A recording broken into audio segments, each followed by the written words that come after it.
Supermarket sushi, really? No. Wait, Troy, you work here? I'm never not working. Like Head & Shoulders Scalp Shield technology, up to 100% dandruff protection, even between washes. Never not working, huh? Oh, Troy, you're such a good teacher. Yeah, I know. Never not working. Never not working. Never ever not working. Are you serious? Never not working. Dandruff protection that's never not working. Head & Shoulders Scalp Shield technology. The human voice has always connected audiences with experiences. Major brands all across America have trusted Kever's voice time and time again. Conversational, powerhouse, intelligent, and sincere. That's the voice you need for your creative marketing process. KEAVERSVOICE.com. Kever's Voice, Kever's Voice, KeversVoice.com. Always on, all the time.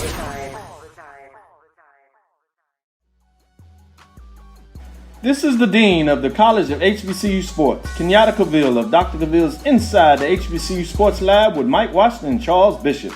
Come mix it up in the lab where the course lecture is in session every Tuesday from 6 o'clock p.m. Central Standard Time on Facebook Live, YouTube Spreaker, or the BCSN app, as we discuss all things about the HBCU sports culture, including exploring the week that was in the sporting HBCU diaspora, as well as the upcoming week of HBCU sports. With me, the Dean, the College of HBCU Sports, on Dr. Cavill's Inside the HBCU Sports Lab with Mike Washington and Charles Bishop. Course lecture dismissed.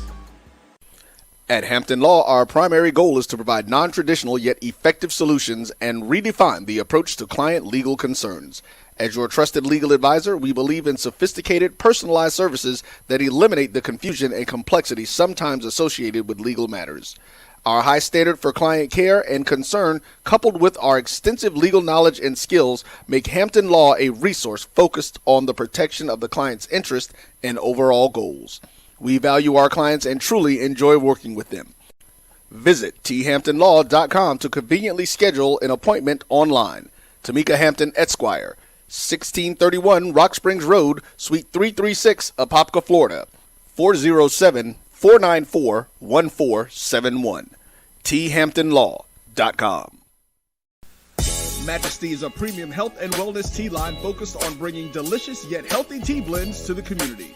Filled with an abundance of vitamins and antioxidants, we work to blend teas with exotic spices and fruits to produce scrumptious and wholesome beverages. So check us out at mymajesties.com. That's MyMajesties.com. My Majesties, an Urban Passport member. But you stay on hard.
Welcome to another edition of the BCSN SportsWrap.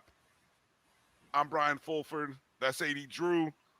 Drew, I got four fingers up in the air because we're starting off the fourth quarter of 2023.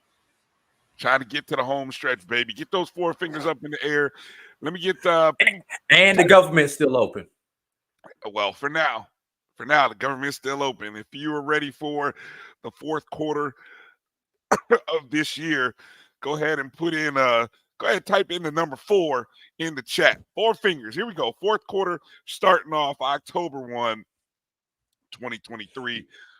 You don't have any kids, Brian, any natural kids. You got all those kids that you've coached. But for us with kids, even though thank God mine are grown, but I got grands to deal with now. Fourth quarter is not the best. You got No. I gotta buy a trick or treat costume for Halloween. Got I October. gotta buy and the candy And the that candy. goes Yep. with it. Costume and All right. candy. Yep. Right. If you If they're got older, kids, they want to go to somebody's Halloween party. So you got to spend money on that kind of junk. and when they get to middle school or high school, you got to do the homecoming dance Class, and the homecoming activities. class. Yep, exactly. Yep. Right. Then as soon as you recover from that, you got to go do Thanksgiving. Yep. And travel. And if you're smart, if you can find somebody who do it, you remember back in the day you used to go get the layaways because you got to get them Christmas gifts for December, and you better have something up under the tree. Oh, gotta buy a tree, and if you're a natural tree person, or you got to go up in the attic, the basement, the storage, whatever, the garage to get the artificial tree, and then we finally get to relax on New Year's Eve. And if you know how much it costs to go to a party on New Year's Eve, my brother, yeah, New Year's Eve parties are not cheap. And then then you got the nerve to turn around and want to do a home tailgate type situation for all the New Year's bowls. Nah, fourth quarter. Wow, I'm glad the year is closing out. You can keep it from my wallet perspective. You can keep it. Boo, Grinch. Boo. Boo. The Grinch. You're a Grinch, Drew. Love the fourth quarter. Fourth quarter is the best time of the year, man. I love it. This is that time of the year where we get our footballs in full stock and season. We've got the start of basketball is coming around the corner. You got the holidays. You got the festive. I'm gonna choose to be on the other side of that grumpy rant that you just threw out there. I'll give you that basketball thing. Although I do emphasize with y'all adults, parents who got to deal with all that extra stuff, So I will empathize a little bit, just a little bit, with some of y'all. Well, we come in just a little bit at the bottom of the hour here on just finishing up week number 5 across the HBCU football landscape. Not quite at the halfway point. Well, we kind of are, but we're kind of not. We're gonna observe next week as the sort of halfway point of the season, because technically, it's an 11-week season, 12 weeks. So you're kind of saying week 6 is kind of either that middle of the 11-week season or it's the midway point. So we'll do a lot of mid-season stuff. We'll kind of get into talking about, teams who are, teams who aren't, coaches might be on the hot seat. Is things it too early to start that? of that nature. What's that? Is it too early to start the hot seat conversation? Didn't you start it 2 weeks ago? Or is it you started it 2 weeks ago? I probably did. Yeah. So no, it can't be too soon because you started it. We're in the middle of homecoming season. Yeah, man. This is a good time of the HBCU sports calendar. Want to always thank you guys for coming in and joining us on YouTube and on Facebook. If you're watching us on Twitter, you can join the discussion on one of those two platforms, either on the BCSN Facebook page, MyBCSN, the number 1, or our own Facebook page, BCSN SportsWrap. Hopefully you're following us on Twitter, the Jericho Broadcast Network's page. Those of you who are watching us there, I want to encourage you guys, you can always support the show and become a JBN member, supporting the show, MyJBN online/join on YouTube, as we continue to try to find some innovative ways to kind of bring some membership stuff to you. But more so what you're doing is you're supporting Black-owned media, HBCU sports media, and helping us continue to travel across the country. And literally, I mean, we are traveling across the country.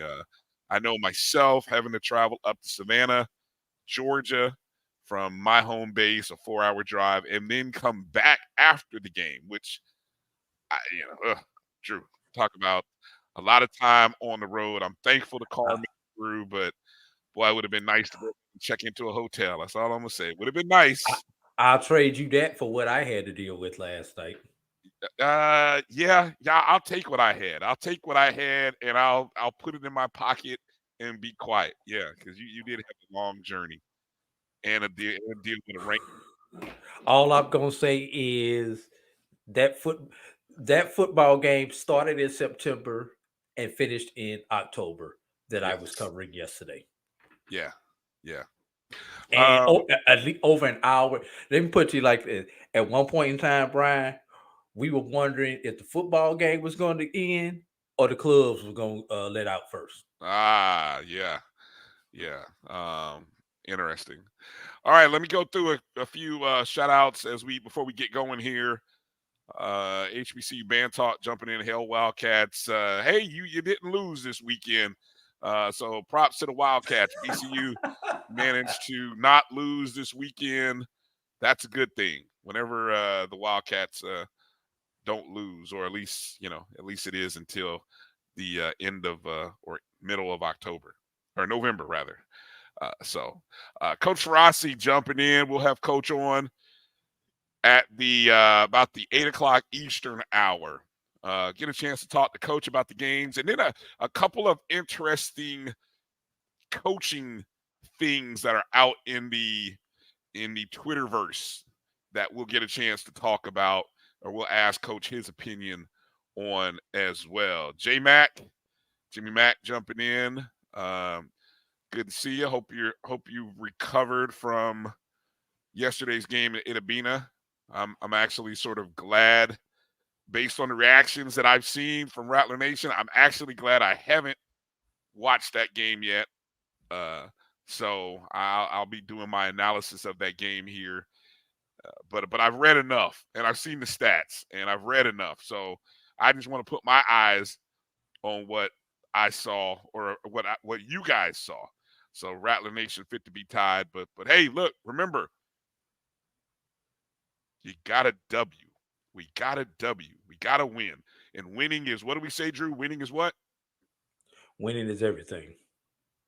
Hard. Oh, my bad. My bad. Anyway, Mary 305. But it is everything. Well, I was just going with hard. Mary 305, good to see you. Tamara T jumping in. Here's my sister calling me. She must not watch this show. My sister's calling me during the show. She doesn't watch the show. That's all right, though. I'm going to just forward her right to voicemail. That's all right. Let's see. Who else is out there? Wildmeyer. How about Florida Memorial? Hey, man, them Lions are getting a little scary out there. We may see the Lions. We may see and talk about the Lions a little bit later on in the show, Brian. Yeah, we might have to. We might have to talk about them. David Rhodes. Okay, I had to figure out, was he saying behold, or was he more Aggie? I'm assuming he's happy that the Aggies stomped into Norfolk State on Norfolk State's yard and got themselves a dub. First win of the season for the Aggies. They're off the snide. Actually, 1, 2, 3, 4, 5 teams got off the block, got off the winless block. Drew, 5 teams. We had 2 of them that were pretty much guaranteed to get off the schneid. For 2 of the teams, it was like going to, since we're going to talk for a fourth quarter, it was like going to a Halloween party, Brian. Everybody goes home with a bag. Yeah. Everybody goes home with a W against 2 of those teams. Yeah, and obviously you're referring to Texas Southern winning against Lincoln 52-7. Delaware State. Delaware State 48-10 over Virginia University Lynchburg. So those were the guarantees. AMT got their first year 28-26 over Norfolk State. How about the battle between Lane and Clark? which somebody would get a win and someone would stay winless, and it turned out to be Lane got the dub, 34-24 over Clark. And then one of the games that might be one of the games of the day or the night yesterday, or whichever time of the day it happened, would be Livingstone getting their first win of the season with a win over Bowie, 31-18 at home. I believe on maybe not the game of the year. Maybe not the game of the year, but definitely the upset of the year thus far. Yeah. Yeah. Is it the upset? Can you think of another? You have a 3-1. Yeah. Probably is the up upset. against a 0-4 Livingstone. Yeah, the that's North the so far. has dominated the South throughout the last couple of years. I mean, I can't think of another game thus far this season that has been more of a what? Yeah. Yeah. Edward, no, you did not miss the start. We started actually about 30 minutes after the top of the hour. So you're actually That's my fault. Time. That's my fault. You're actually on time, Edward. And but it's okay. It's okay. It's all good. You know, thanks for jumping in there. Let me see who else. I saw my guy, Joshua Jackson. Got a chance to see him yesterday. Man, watch out for those Edward Waters Tigers, boy. I tell you, that was I'm the I-95 Tiger battle between Savannah State, Edward Waters again lives up to the hype. For the second consecutive year, it goes down to the wire, final seconds. Last year, Savannah State got a win at Edward Waters. This year, Edward Waters gets a win after a missed field goal with maybe 3 seconds remaining by Savannah State. Exciting game. So glad I got a chance to see Josh, and Edward Waters now is rolling 2 consecutive wins heading into homecoming with Lane. I believe it's Lane coming to town. I'll say this: watch out for Edward Waters, man. That offense is scary. They legitimately have 2 of the best receivers in the SIC and one of the top quarterbacks in the SIAC. What was the attendance like at that game? Do we know? Because with those 2 teams, there are very few teams that aren't in the same city that are geographically closer than Savannah State and Edward Waters. That's what I was kind of curious about. Yeah, you know, it was a good crowd. You know what's funny is it was a bit of a late arriving crowd from the Edward Waters side, but it was a good crowd for that game. So I didn't jot down the official attendance. Maybe we'll look it up a little bit later, or Josh is in the chat room. Maybe he'll drop in what the attendance numbers was. But how did the crowd look visually? We'll just say that. Well, I mean, because obviously where we're broadcasting from on the home side, you just see the visitor side. Yeah, it still looked good. There was a good atmosphere in the stadium. So I would say I'd say it's probably maybe 70% full. I don't think it was. Yeah, 70% full. So and I think the halftime shows did a good job. We'll talk about that. Actually, we got to make a note here at some point, Drew. We got to talk about the first HBCU band rankings that came out on Friday. I don't know why they came out on Friday. Now that's a bad day to dump that on, because I think a lot of people probably missed it. Right, and something that's kind of funny that you said that, because about an hour ago, I talked to John Grant. And he asked me, had I seen the band ranking? And I was like, no, I haven't. I was aware of them, but because I've been running all weekend, I actually haven't had time to look at them. But yes, I was aware that they came out. So, we had we had about a 10-minute conversation, and I'll share a couple of things with you when we go through the band ranking portion. Yeah, we gotta tell Mr. Grant, don't drop that Friday is for stuff that you don't want people talking about. we want people talking about the band rankings. Don't drop it on Friday. See FAMU video from this summer and how quickly that went away. Yes. By Monday, it was a non-story. Yeah, no one was paying attention to that thing anymore. Yes, that's a great point. Yes. The Friday news dump, it lives on. So yeah, in terms of winless teams still left, St. Aug, Clark, Morehouse, Lincoln, Missouri. Lincoln, Missouri, that team, every opponent they have played is in the top 50 ratings in Division II. Matter of fact, the team they lost to this past weekend, I think they lost 71-3. That team was number like 47 on the latest ratings that we were looking at. But the 4 previous weeks, those teams were top in the 10. top 20, according to what I saw. So like 4 top. And I know 2 of them have been in the top 10, at least 2. Yes, 2 of them were in the top 10. So it was like, that's brutal. Clark, Morehouse.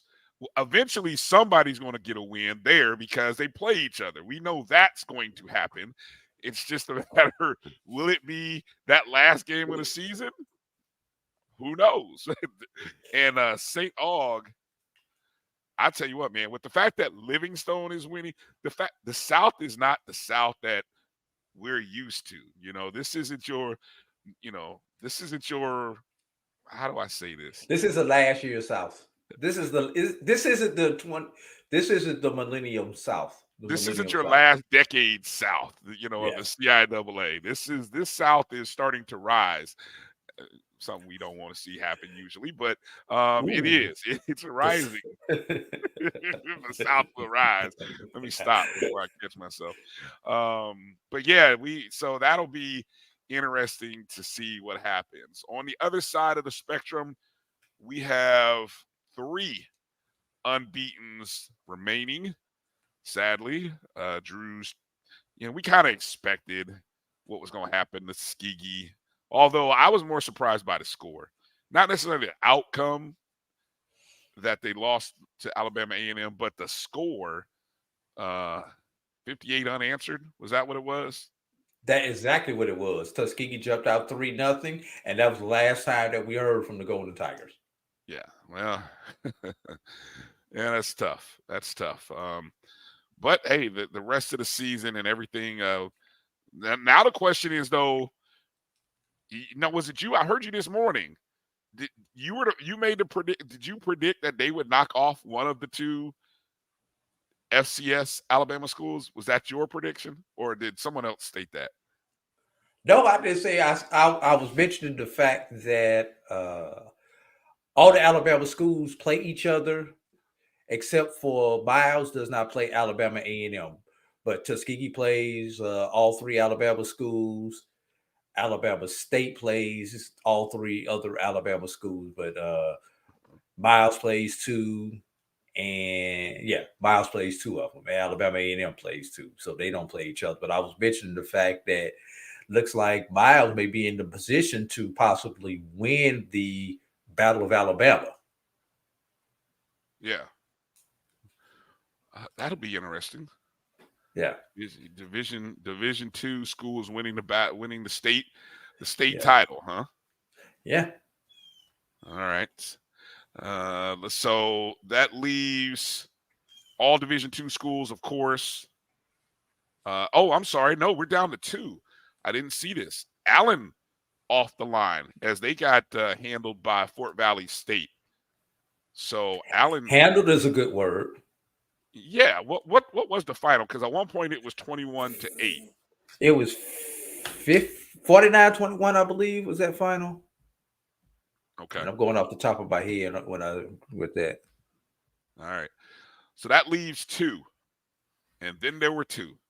Benedict, who still has only given up 1 touchdown this year, and then Virginia State in the CIAA. That's it. That is it. We'll get into a little conference breakdown on some things here, but But let's transition. Let's kind of, I put this out there on a poll. Yeah, 49-21 was a score, Brian. Okay. I put this out there on a poll because I really was I was curious about how people felt. And you guys in the chat room, you tell us. Following your team's performance on Saturday, how would you describe your emotions? Happy, frustrated, disappointed, or concerned? Again, how do you feel after Saturday? Happy, frustrated, disappointed, and concerned. I know Rattler Nation is concerned despite winning 31-7 on the road at Mississippi Valley State. But what do you think, Drew, Tuskegee fans? How are Tuskegee fans feeling after Saturday? None of the above. The word should be expected. Okay. They expected to do what they've done in the SIAC. You wanted the victory over Alabama A&M. You wished for the victory over Alabama A&M, but realistically, you didn't pencil that in when you went down the schedule at the beginning of the year, saying that's gonna be a dub. So right. It's expected would be the word that I would use. Right. Aggie fans are happy now that they found their quarterback,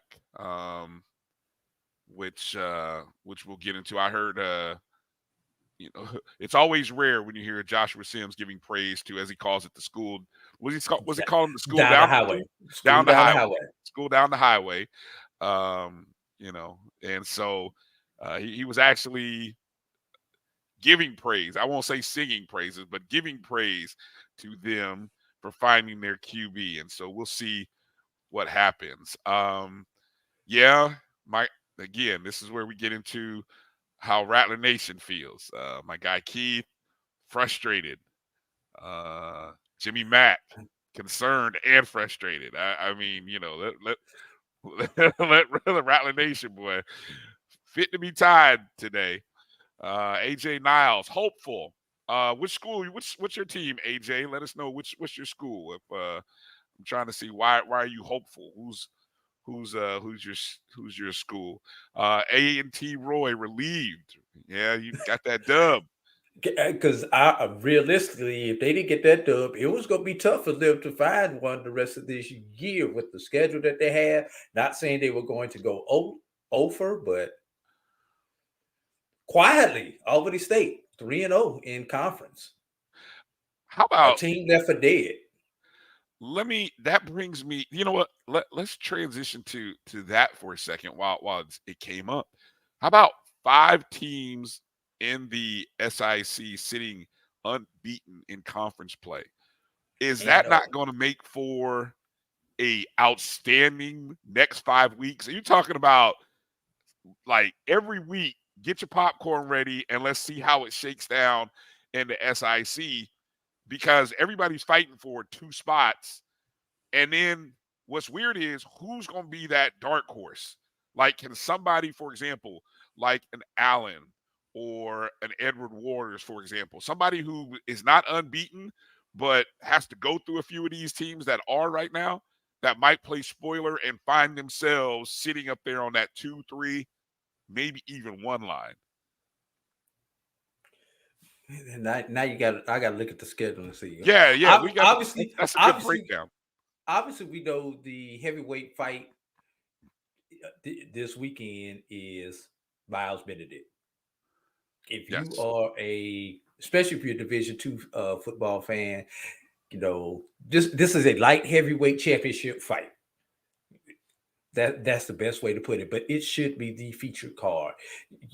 You've got the top 2 offenses and the top 2 defenses in the SIAC facing off against each other, and somebody's going to walk away with an L. Right. So I wish I could be at that game. Let's see. We've got Tuskegee, who who is 3-0. Tuskegee, I mean, they've got Morehouse this week. Should be an easy dub. Looking at the schedule, Tuskegee probably has the easiest schedule right now remaining of these teams. No offense, Joshua, but they've got Morehouse, Edward Waters, Savannah State, and Clark. They potentially won't get tested again until Miles on the last game of the season, which is a rival game. So anything goes in that game. Right. Let's look at Miles. Go ahead. Well, hold on. Before you go to Miles, you see Josh put up the next 4. This is what I'm talking about. Now, Lane just got their first win.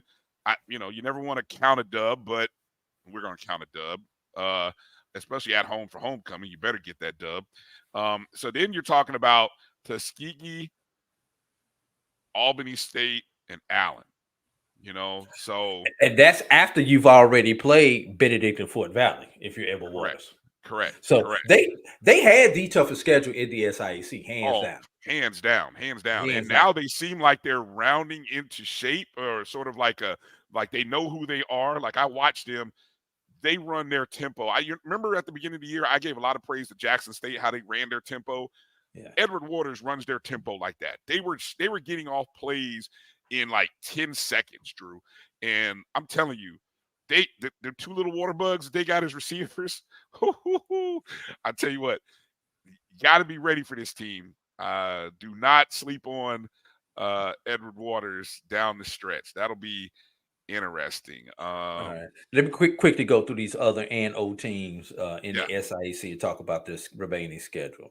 Miles, we know they're playing Benedict, Morehouse, Allen, Albany State, Tuskegee. Not an easy road for the Golden Bears. Not easy at all. Easy. Of all the teams that are left, that may be the toughest back half of the schedule of any of the teams that we have that are &0. Fort Valley, remaining games: Savannah State, Benedict, Morehouse, non-conference with Lynchburg and Albany State. Obviously, Benedict and Albany State are going to be those 2 matchups that you want to circle on their schedule. Speaking of Albany State, Central State, Allen, Edward Waters, Miles, Fort Valley. That's a hell of a way to close out your schedule with Miles and Fort Valley back to back in the last 2 weeks of the season if you're Albany State. Scheduling, the schedulers, the guy or gal who did the scheduling for the SIC, man, they're not nice at all. Here's the thing for Albany State. The Edward Waters game becomes the trap game because you've got Allen the week before Edward Waters and Miles the week after Edward Waters.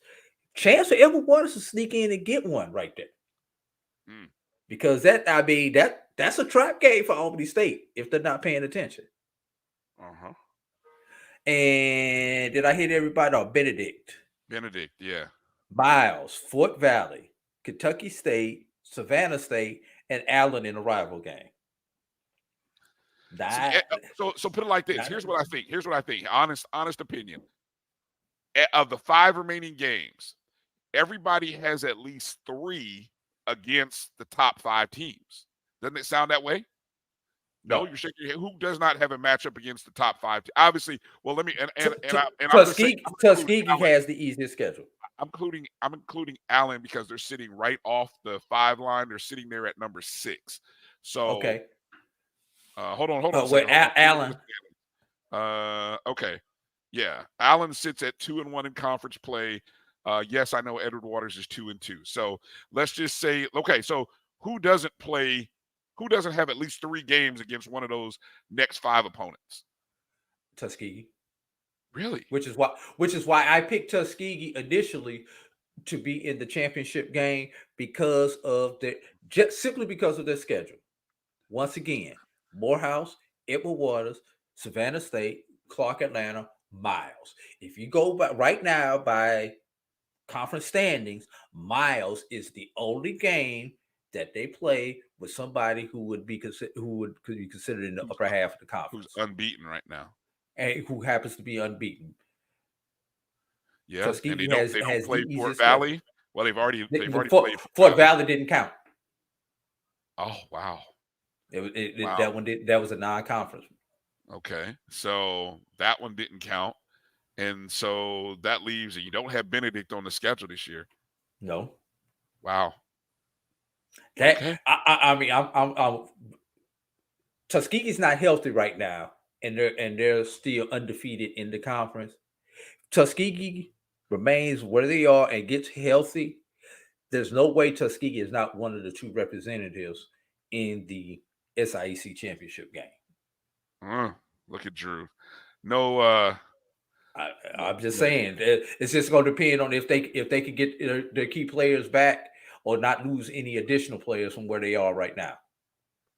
Man, no bias there, ladies and gentlemen. No bias. It's just looking at the numbers. Hey, let me ask this question before we go to a break. And this question, shout out to everybody here. So I want you guys to all think about this. Who had the best win of the day or, the weekend? And these are my 5 candidates. Now, obviously, you can choose to go with your own, but let's see if we can stick to these 5. Here are my candidates. Who had the best win of the weekend? Was it Livingstone at home against Bowie State? How about Edward Waters holding off Savannah State on the road? How about North Carolina Central, double overtime victory over Campbell, having to rally with 4 unanswered touchdowns in the second half? How about Hampton University getting the first conference win of the season at Richmond? Or how about Grambling ending a 5-game losing streak in the State Fair Classic to Prairie View? Now they are on a 3-game winning streak. Now they are sitting in first place in the SWAC West. That's the 5. That's tough. I'm going to come back and ask you, Drew, after the break. Some people are already chiming in, and we'll take a look at the responses from everybody right after the break. You're watching the BCSN Sports Wrap right here on the Black College Sports Network. The Cuvée Group is a Florida-based marketing and training consulting firm. We help businesses communicate to their target audience and engage them in conversation. We also help to expand their audiences, which will ultimately result in growth for those organizations. In addition to being a certified constant contact specialist, my colleagues and I are also certified in John Maxwell Leadership Principles. We use these proven principles to conduct workshops, training, and private coaching sessions for individuals and companies looking to take things to the next level. Contact us to schedule a free consultation. Issues today, don't delay, call Cuvée. This is the Dean of the College of HBCU Sports, Kenyatta Cavill of Dr. Cavill's Inside the HBCU Sports Lab with Mike Washington and Charles Bishop. Come mix it up in the lab where the course lecture is in session every Tuesday from 6 o'clock p.m. Central Standard Time on Facebook Live, YouTube Spreaker, or the BCSN app, as we discuss all things about the HBCU sports culture, including exploring the week that was in the sporting HBCU diaspora, as well as the upcoming week of HBCU sports. With me, the Dean, the College of HBCU Sports, on Dr. Cavill's Inside the HBCU Sports Lab with Mike Washington and Charles Bishop. Course lecture dismissed. From novice to aficionado, find yourself here. High quality cigars plus personal customer service. Slow Burn is Waco's only mobile cigar lounge, featuring a meticulous, curated collection of premium cigars. Visit our website, www.slowburnwaco.com. That's www.slowburnwaco.com.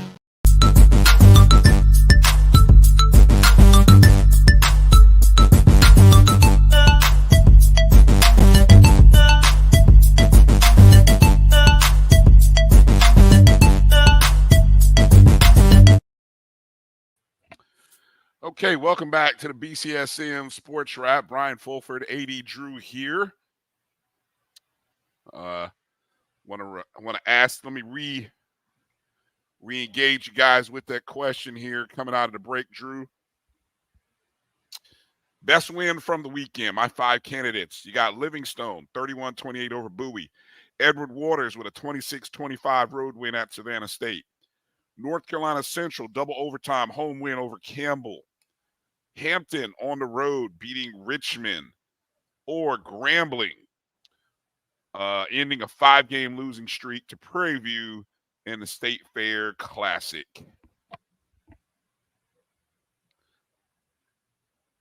Tough one there to think about, but what do you got?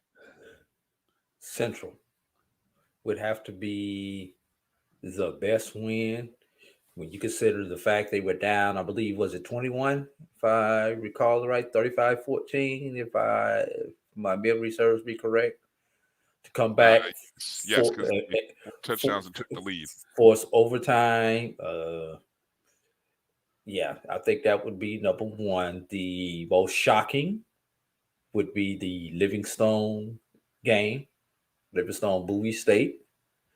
And for honorable mention, I would have to say the respect game was the Grambling Prairie View game. Respect me game. The respect me game? Yes. Let's be real. We've been saying any one of 5 teams could come out the West and it would not shock anyone. But let's be real. How many of us really were giving Grambling the recognition and the respect that they could actually come out the West? Grambling is a classic name that we know, but everybody had Alcorn coming out. Everybody had Prairie View coming out.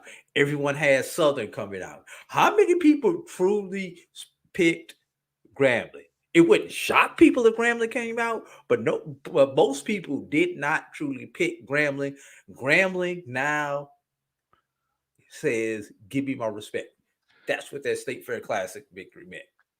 2, Drew. The answer is 2. I was not one of them. There were 2 people at the SWAT Media Day that somehow picked them to finish first in the West. You forgot about that? Did they vote for themselves? I'm just I'm not trying to be funny. I'm not trying to be funny. Supposedly that doesn't happen. So right. that doesn't happen. All right, let's put it like this. Southern didn't vote for them. Look. Don't get me to try to figure it out. I guarantee you those 2 votes came from somebody in the East.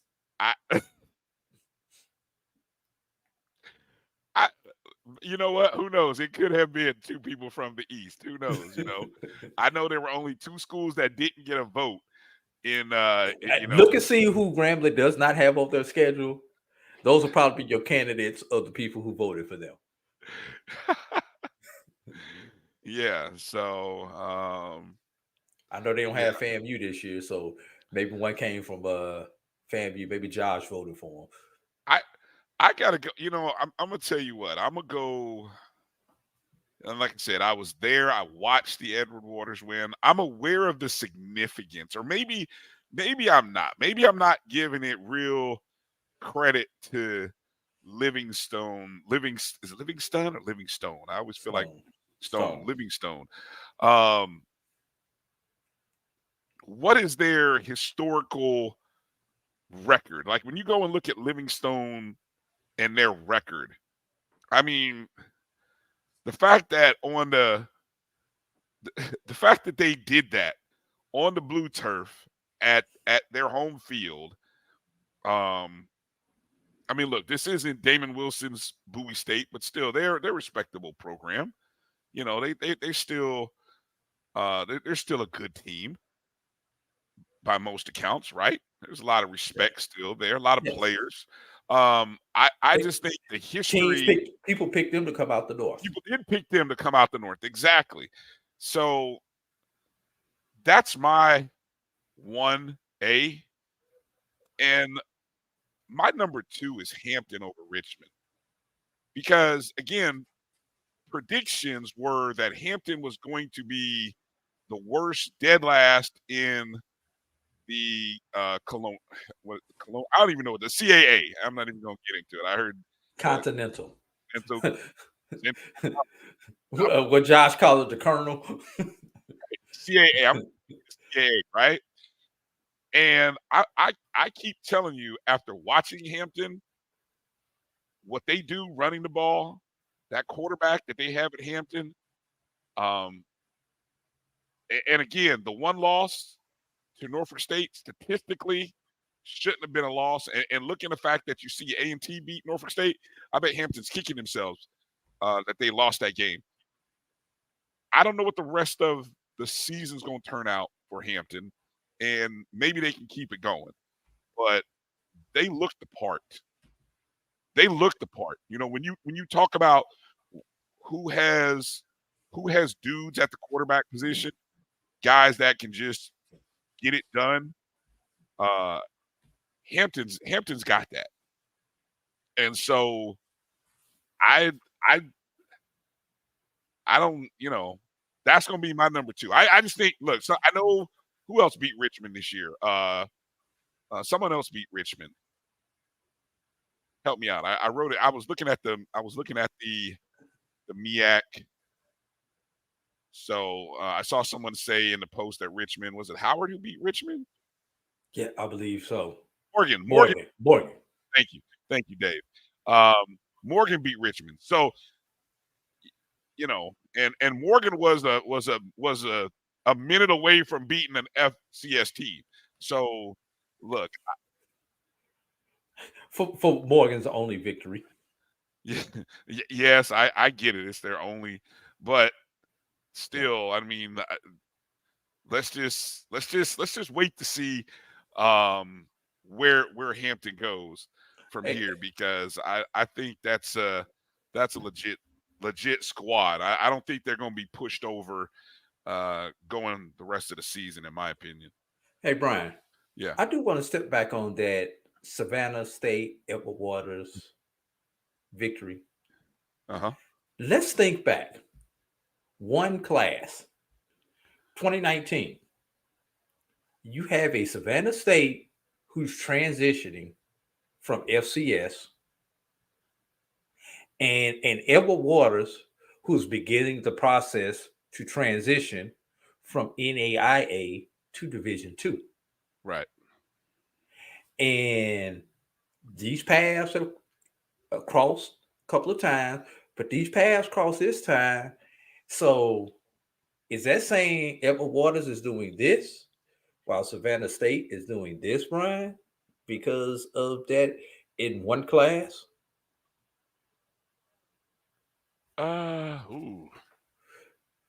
Because we know the investment that Edward Waters has made in, where you and I know, a lot of people listening to us may not know the investment that Edward Waters has made into its athletic programs and its facilities, because we've seen it firsthand. We've seen the growth going from Edward Waters College to Edward Waters University, having their own football stadium on campus, et cetera, et cetera, et cetera. The improvements that they made at Adam Jenkins Center and everything. We've known some of the struggles that Savannah State has had financially, which was part of the reason that they made the transition down. Unless you live in Georgia, you don't understand the state funding that our HBCUs do not get from the state of Georgia here in this particular state. Now, athletic director Opio Marshariki is doing a great job with the cards that he's played. But is this kind of showing the trajectory of these two programs? And let's be real, ever since Sean Quinn left the program, the pulse has kind of left that program also. Well, let me push back on that a little bit, because I think Coach Aaron Kelton, now at Savannah State, has had a full year to. I mean, again, remember, he came in late.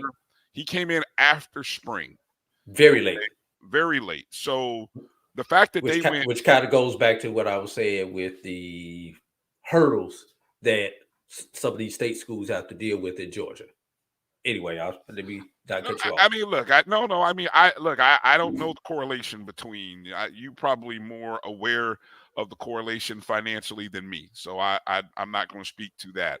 I'm just going to look at it from the timing and coaching personalities, coaching styles, and from that perspective, from what I've seen, it takes a minute to change from the type of offense that Savannah State had and the type of offense that they were running, that they wanted to run. When they started spring ball, because of the offensive coordinator who was the interim, who was really a lot of the players were wanting and hoping that he would be retained for whatever reason, that didn't happen. So they go in with a new coach. So new coach has to go a different direction. That doesn't get have guys that potentially transfer and the portal's happening. That team going 5-5 last year was probably a great coaching job by Coach Kelton. This year they started off 2-2. They have had a tough schedule from the get-go, and they probably could be 3-1. I mean, they if the offense was a little bit tighter, and then look. So they've lost the last 2 weeks. They've lost games that were winnable games. So they are about a 500 team right now, but that is going to quickly change because I see what's there, and it's a young talent, young defense. They got a quarterback who's going to develop, who's going to get better. That's going to change, and I think. I don't know if the teams are going whatever direction, however you held your hands to go this way or that way. I don't really know, but I know this. The SIC is a lot tougher this year than I think it has been over the last 5 seasons that I've been paying attention to it, to be honest with you.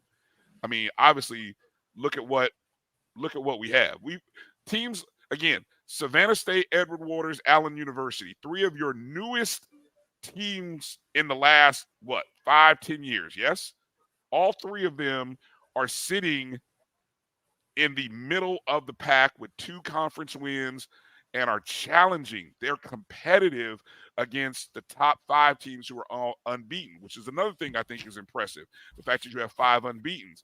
And my last point about the SIC, go look at the passing numbers. I hear, obviously, because of what I do and, with the ONG strike zone and we cover FAM, and I hear about the SWAC and the SIC through 5 games have they got 1 passer who's over 1,500 yards. And then they have, I'd say, 3 other passers that are just at about 1,200 yards or more per game or in total, right?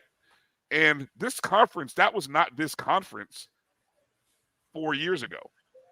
This conference was a ground and pound, chew you up and spit you out, play good defense kind of conference. And now you see better passing, more talent from the quarterback position, receivers that are pretty doggone good, and the defense is still as stout as it has been. So, I it's got to add up in the playoffs, obviously, and maybe it will this upcoming year. But I think the SIC is a fun league to watch and pay attention to. And I think the storylines in the SIC, Drew, are going to be 1,000 times more exciting to talk about than what's happening in the CIAA. I think. So, all right, let me let's make mention here for a second. We got to talk about that game of the weekend. North Carolina Central getting the overtime win over Campbell. Davius Richard ties the school record with 4 rushing touchdowns. The first to achieve that total since 1999. He rushed for 86 yards and 4 scores, passed for 265 yards and another touchdown. Latrell Mookie Collier rushed for 77 yards and 2 touchdowns, including the 25-yard end zone run or touchdown run that in overtime to essentially tie the game, and then they needed the extra point to win, which they did get. Both teams, Campbell and North Carolina Central, combined for 857 yards of total offense. Central 447 yards, Campbell 410 yards. Another game that, and I say this because we're gonna do a little comparison shopping here. This is why I mentioned at the start. Florida A&M went on the road. Well, let me backtrack for a second. North Carolina Central closed as a 3-point underdog at home. Just want to make that clear. 3-point underdog at home. Florida A&M went on the road to Itta, Mississippi, and coming from Florida, that's an 8-hour bus trip. That's a long road. The team stayed in Jackson, Mississippi, and it was tough sledding as FAMU got out to a 10-0 lead in the first quarter. It was a 10-7 game at halftime. Folks were freaking out. Phone was blowing up during my broadcast, asking me if I'm watching. I'm like, I'm not watching the game. I'm doing a game. But flashbacks. That's why you put your phone on silent, Brian. I do, exactly. D&D. Do not disturb. Flashbacks to 2 years ago where they had to come make the miracle come back. They had to they got a lead, had to come back and do what they did. And then all of a sudden, FAMU kind of got things going late in the third quarter into the fourth quarter. In terms of total offense, it wasn't pretty by any stretch of the imagination. FAMU only amassed 304 yards of total offense. The defense for FAMU held Mississippi Valley to 149 yards. FAMU only ran 49 plays. And so when you run 49 plays, Drew, what does that tell you? Either you're scoring quickly or you got a lot of 3 and outs. Yeah. And by my count, as I'm looking at the drive chart, let me see. There's a 4 plays and punt, 4 plays and punt, 3 punt, 3 punt. Let's see. 3 and a possession, 5 plays, interception. And that was all before. All turnovers. Yeah. And so that was all the first. I mean, there was the defense scored the only touchdown in the first half. They did get a field goal in one particular drive, but you had 1, 2, 3, 4, 5, 6. 6 of the first 7 offensive possessions yielded nothing. You had 4 punts, 2 turnovers, and a field goal. And so, and what's crazy is the time of possession on these, Drew. 1 minute and 10, 1 minute 5, 3:13, minute 31, minute 35, 40 seconds, 2:44. You know what that is? You know what that's a recipe for, Brian? Yeah.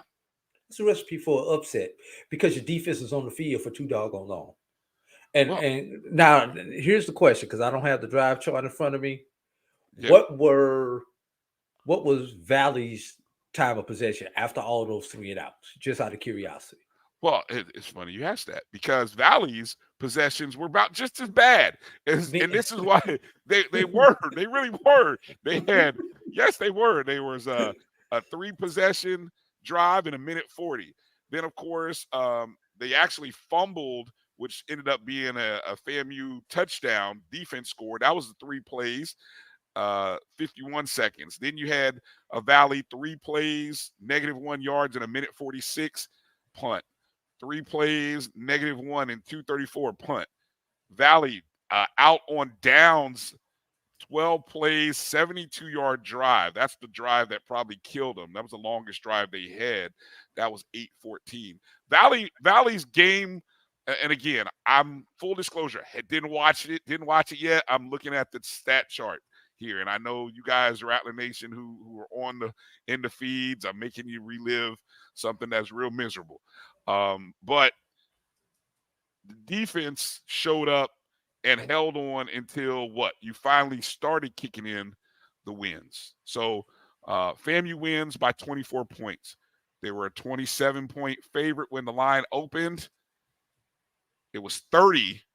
Drew, I don't know who was betting it up to 30. I swear. I watched it go up to 30, Drew, and I was like, I only have enough money where I need to have money freely to do what I want to put on Valley, because I could have told anybody, if you wanted to really know, that as a Fam, you weren't gonna cover. They weren't gonna cover 30.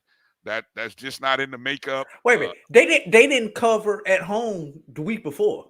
The 2 weeks before. Hey, I told you the stat. The stat is now, it's a real thing. 1-5 against the spread under Coach Simmons as a favorite of 17 points or more.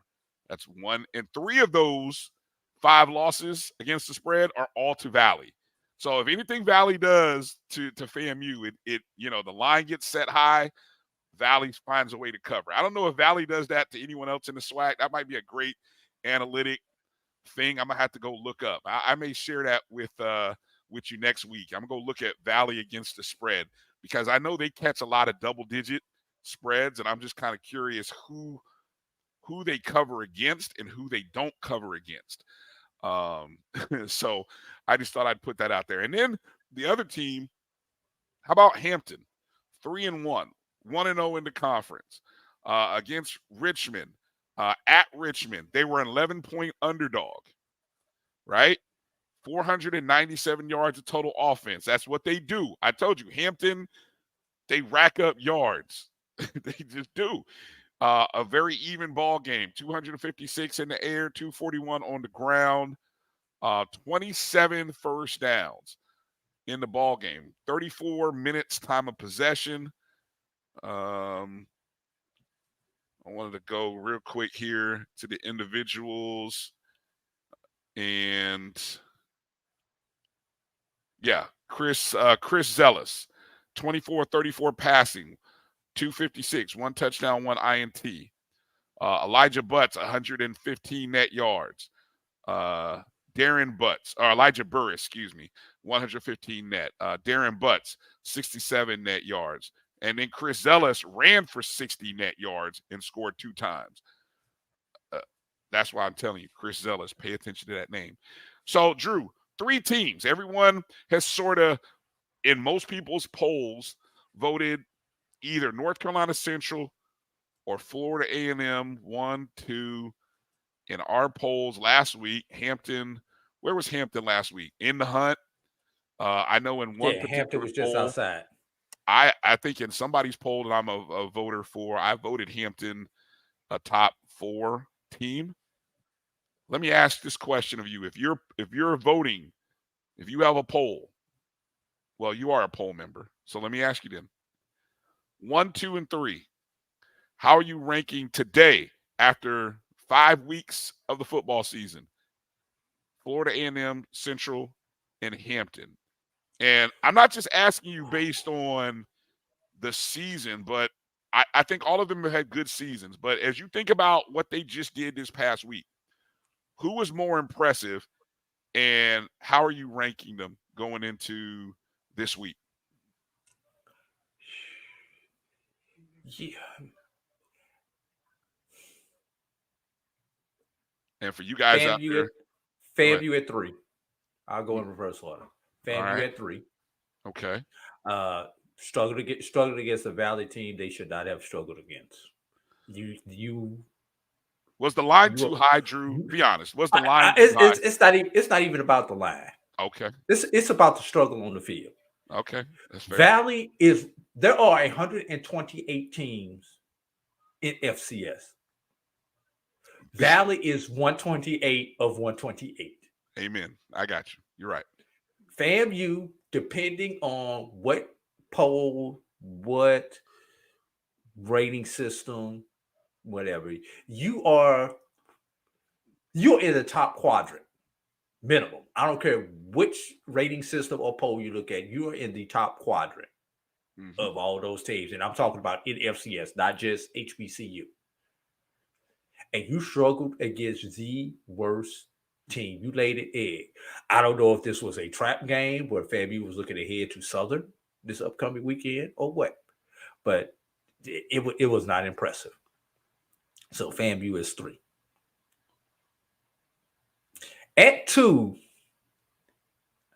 I have to. You're going to hurt me for this one. I have to put Central. I have to put Central at 2. Can't get UCLA out my head, first of all. I'm just being real. I'm just being real. And you are a home dog, right, in this particular game, and had to come back to force overtime. Now you were able to win in overtime, but somebody saw something out there to make you a home dog, because that should not happen when you're a team at the caliber of a Central. You should not be a home dog. So that leaves Hampton as the number 1, and Hampton should have beaten Norfolk. Yes, they should have. Now, that's of the losses that these teams have on the board, that is the bad loss of these 3 teams, hands down. Yeah. And when you consider that it's a loss to an FCS opponent, but you should have beaten you should have beaten Norfolk, who is better than we expected them to be, but is an average team at best. So you won a conference game in let's be real, when you look at the conference standings or the conference predictions back in July, Hampton was predicted to finish dead last. You were predicted to go over. So you're already ahead of the curve, Hampton. You win no other conference game, you are already ahead of the curve. So, and last but not least, Hampton is the HBCU killers. So this is, for me, Brian, this is an HBCU ranking, me being an HBCU poster.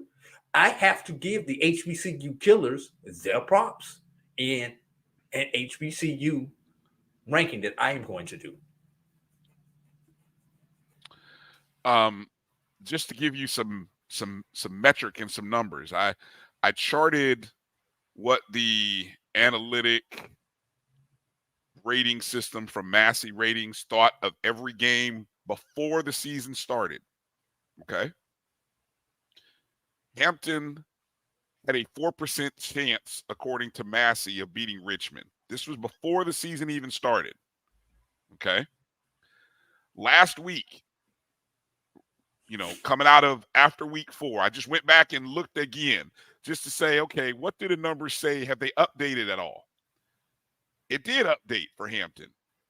It went from 4% to 7%. It almost doubled, Brian. Yes. They had a 7% chance of winning. A margin of about 20. They were them being an 11-point underdog was small time, because really, according to the numbers, it was like a 20-point margin. 7%. They ended up winning that contest 31. What was the final? Hold on, I had it pulled up. 31-14. They practically flipped the score on what was supposed to happen to them. I mean, there's a serious debate that should be happening in HBCU circles. A lot of media people, some people listen to our show, some people are turning in their votes. Hampton deserves some strong consideration in your rankings, in your polls, because polls are humans, as the number 1 team in HBCU football. How dare he? Oh my God, how dare he? Yes, I know. I said it. I said it. Hampton, the team that's not in an HBCU conference. But on resume, on resume, and given what the other two teams have done, who are the elite teams, FAMU and North Carolina Central. Okay, and again, this is not last year's North Carolina Central. This is not last year's FAMU, even though they have the same quarterback, they have the same tailbacks and some of the same skill guys on defense. That was last year's team. So miss me with that. They're the defending blah, blah, blah. Nah, this is a new year. But I'm just going off of They're not the defending. They're last year's champions. Exactly. They're last year's champions. That's it. Okay. On the surface, I think a strong argument could be made for Hampton as that team. So let me transition for a second because I also did you find those band rankings? Yes, I've got them. Let's do that while we got a little bit of time before we talk to Coach Farasi coming up at the top of the hour. Let's talk about the band ranking. Who are you? Whose side are you pulling from? So that way I can take a look as well. Game Day. All right, HBCUGameDay.com band rankings. All right. So go ahead, break it down for us. What do we got? All right, and this shout out to Stephen J. Gaither for putting out this article. And I did talk to John Grant before we get into this. I said this earlier. One thing that I asked Mr. Grant was how many performances have been rated. So for the month of September, each band submitted their top performance. So we've had one performance rated. Okay. There will be one performance rated in October and one through November. The three performances. Let me go ahead. Finish. I'm sorry. Before I let you finish. I'm sorry. Go ahead, and then I'll ask a question. Okay. The three performances are judged independent of each other. Okay. Then they are kind of like with class, Brian. Each assignment is graded individually, and then you take the whole thing when it comes grading time to figure out if you got an A, a B, or whatever. So that's kind of the process on how this thing is being done this particular year. So any questions on that thus far?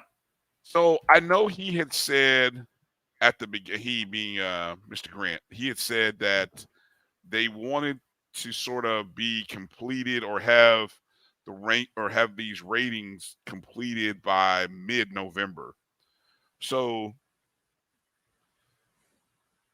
if you're submitting something in November, are you essentially maybe submitting your first week or first 2 weeks performance? Is that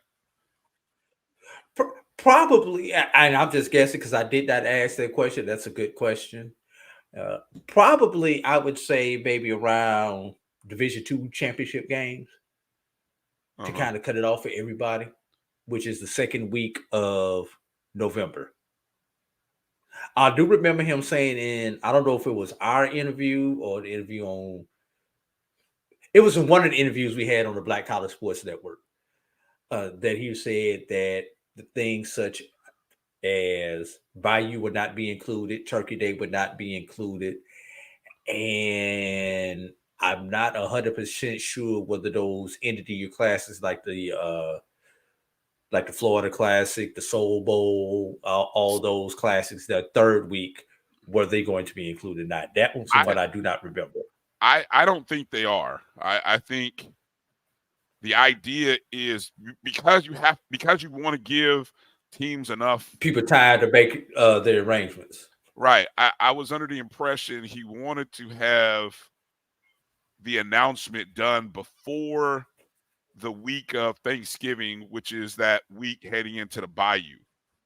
So that way you had because if you have the week of the Bayou, you have the SWAC championship the following week, as well as the first week of Division II playoffs. Then there's 2 weeks. So at least you have 4 weeks. Yes. So I think so pretty much heading into the week of the Florida Classic and the end of the MEAC schedule, that's when that announcement would come out. And that's unofficial based on what I heard him say at the press conference and then talking to him post press conference back at the beginning of the year about the band of the year. So, all right, let's take a look at the rankings. Again, there's 2 divisions. You've got a Division I and sort of a mid-major Division II/NAIA, right? Correct. Quickly, we're just going to go through the top. Want to do the top 5, Brian? You want to go all the way down the list? Now let's go. Let's go all the way down the list. This is the first one. I'll go quickly. Okay, go ahead. It's the first one, so everybody can, in case you haven't seen it, you can see where your team is at. 15, Edward Waters. 14, Albany State. 13, Clark Atlanta. 12, Fayetteville State. 11, Miles. 10, Winston-Salem State. 9, Benedict. 8, Tuskegee. 7, Savannah State. 6, Elizabeth City State. 5, Central State. 4, 5 Central State. 4, Fort Valley. Okay. 3, Virginia State. 2, Florida Memorial. And 1, Langston. Interesting that we have 2 NAIAs, not only in the top 5, Brian, but sitting 1, 2. And I'm going to say this. Shame that a third NAIA cannot be included because they don't have a football team to perform for, that being the Talladega March Tornadoes. Yeah, that's they have a marching band though? Yes. They have a good band. Where do they perform at? Competitions. Okay. I'm like outside, probably outside the local stuff, parades and stuff like that, but competitions. Huh. I feel like there should be room for them if they like perform at maybe a high school halftime show or something. I don't know. I'm just throwing it out there. But anyway, let's Hey, anybody out there from Talladega, at me. I got a place that y'all can perform. I'm just gonna leave it right there. At me. So I have heard Florida Memorial's band. They are pretty good. Seen their performances. Florida Memorial, Will, you won't hear. At me. If you want to get on the road, at me. I got a place that you can perform. Langston. That's interesting. How does that juxtapose against Dr. Cavill's poll? I'm just curious. Did you recall his more recent poll? Because the scoring metrics are different. I know they are. I know. Yes.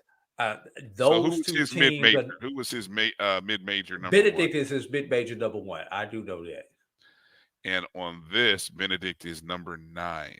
Yeah, and I don't remember beyond Benedict being. I just remember the number 1 on the mid-major, and I know Norfolk was the number 1 on the major, followed by Southern. I want to say Texas Southern, and then the Jukebox, if I've got that. And I'm going off the top of my head, which Dr. Cavill was on, but I know he's traveling today, so he probably hasn't had opportunity to tune in. Now the committee, and I don't have my notes from last week. The committee that chairs, or the committee that reviews everything here, is co-chaired by Jackson State Director of Band Emeritus, Professor Dowell Taylor, and Dr. Julian E. White, FAMU Director of Bands Emeritus. Again, this is a committee of, and if I recall, Don Roberts, who we had on our show, the ONG Strike Zone, he mentioned that directors from the FCS level or Division I level are judging the non-Division ones, and then vice versa. The non-Division ones would be judging the Division one. Is that how you interpret that? I don't know. Did Steven say? I'm just kind of reading through. I don't know if Steven had stated that in his article or not. Now I noticed they also have rankings for auxiliaries. Yeah, that's just a breakdown. Right. How to break down. So Langston with the number 1 in terms of auxiliaries. Florida Memorial number 1 for drum majors. For musicality, Central State, what was Central State overall? 5? Yes. Yeah, that's interesting because they rank high. They rank high on drum majors. They rank high on musicality. Percussions, I think I just saw them. Oh no, that's where they're hurting. They're not even in the top 10 for percussions. That belongs to Fayetteville State. Drill, marching, and maneuvering, that actually goes to Florida Memorial.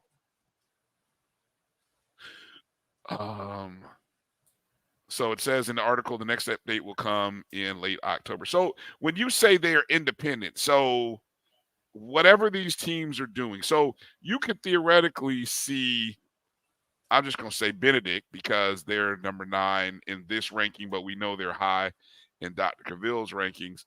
You can see Benedict jumping all the way to number 1 or 2. No. What happens is, let's just stay with schools. Let's just say right now, Florida Memorial has a 98 score. Yeah. Now the next performance they get an 88 score. So now you have an average of a 93, correct? Yes. Okay. Let's say right now, Benedict is sitting at an 88, and next time they get a 98. So now they have an average of a 93. Gotcha. So those two are now tied, and wherever the new scale is will determine 1, 2, 3, 4, 5. Beautiful. Okay. Well, great explanation. Thank you. Okay. Let's go to the Division 1 level. I know this one got people fired up. I saw the post. I saw people's comments from a few serial tweeters on on Friday. So, all right, go ahead, run them down. Who you got? Top 15. I got nothing right now because I hit the wrong. No, I was gonna say I had the doggone pop-up that they have on their site popped up over here. I was gonna say, damn you, Steve. I got it. Hey man, y'all make that money. You just got 3 cents from me, Steve. Here you go. I got it pulled up here. All right, here we go. 15, UAPB, Musical Marching Machine, the Mid-South. 14, Howard, Showtime. 13, Texas Southern, Ocean of Soul. Number 12, Hampton, Marching Force. Number 11, Alabama State, Marching Hornets. Number 10, South Carolina State, Marching 101. Number 9, Prairie View's Marching Storm. Number 8, Grambling State's World Fame. Number 7, Tennessee State's Aristocrat of Bands. Number 6, FAMU's Marching 100. Number 5, Norfolk State, Spartan Legion. Number 4, Jackson State, Sonic Boom of the South. Number 3, Bethune-Cookman's Marching Wildcats. Number 2, North Carolina A&T's Blue and Gold Marching Machine. Number 1, Southern's Human Jukebox. Just got one criticism, Steve. Constructive criticism. Because I would never criticize any of your writing. But if you're going to include the name of the bands on the D1 level, can we include the name of the bands in the article for the under D1s, the non-division ones? There's a quiz on the name of these marching bands at the end of the show. Yeah. Just if you help me out with that, Steve, so because those Division 2 bands deserve the respect having their names mentioned also. Okay, now here's what I'm more interested in. Let's go to the auxiliaries. That would be for the dancing girls, as we like to call them in the old school terminology. Number 1, the prancing J sets. Okay. Number 2, the 14-karat dancers. Southern University's fabulous dancing dolls come in at number 3. Number 4, Orchesis. I guess that is the Grambling State ladies. And number 5, A&T's Golden Delight. Very surprised that who I don't see on here is Alcorn's what do they call the Alcorn? Somebody help me out. What's Alcorn State? They're called the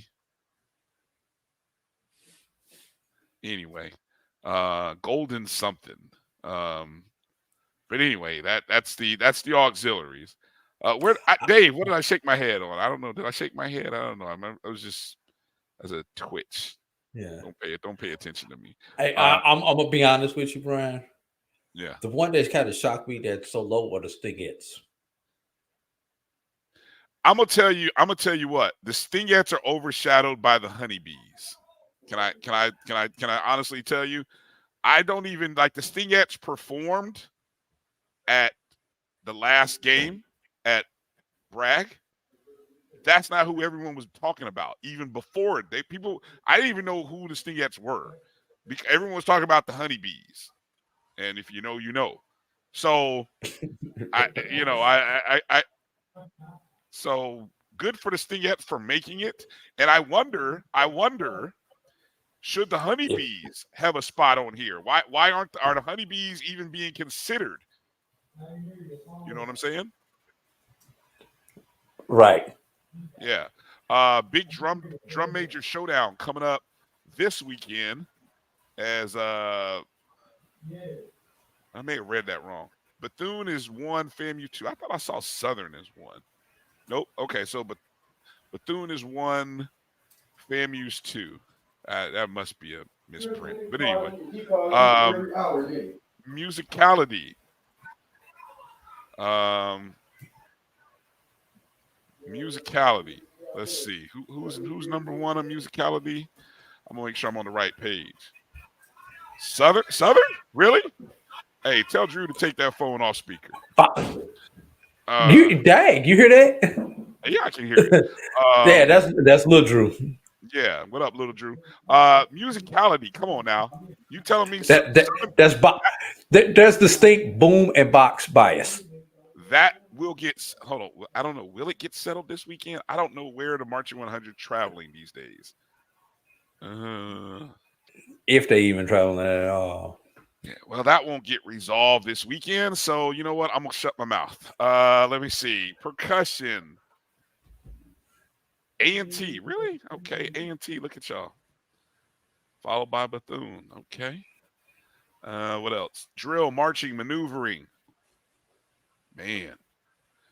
Jackson State, Southern, Tennessee State, FAMU 4. Okay. Well, at least y'all can't say it's biased, towards Florida A&M. You can't say that, but I will say though, there's an interesting Edwin. What bias? What is he talking about? I think he's talking about my comment. I think there's sometimes there's boom or box bias. Every time you see a band thing, it's going to be either the boom or the box at the top. But can I say I think there's value, and there's no disrespect to them. Not saying that they're not good, but it's kind of like baseball. The tie goes to the runner. But hold on, the tie goes to the boom or the box. But let me ask this, Drew. Hold on, let me throw this at you and think about this. What game or what event do you not see the jukebox or the sonic boom at? Like I'm curious. I really am. I feel like they travel. Let's see. There's 11 games. I bet you they are at least 8 games of the 11 between home, away, and classics. Home, away, and classics. I feel like they're at 8. Might be 9 of the 11. Somebody do the math and tell me. And I think that matters. Whereas my beloved university's marching band used to travel. Is only probably at half of the team's 11. It's 12 home or classics. It's home or classics. They very rarely of late have done road games. Dave said A&T is 8 out of the 11 this season. And so where I'm going with that to be said is when you talk, and I'm going to add on, you talk about that perceived bias.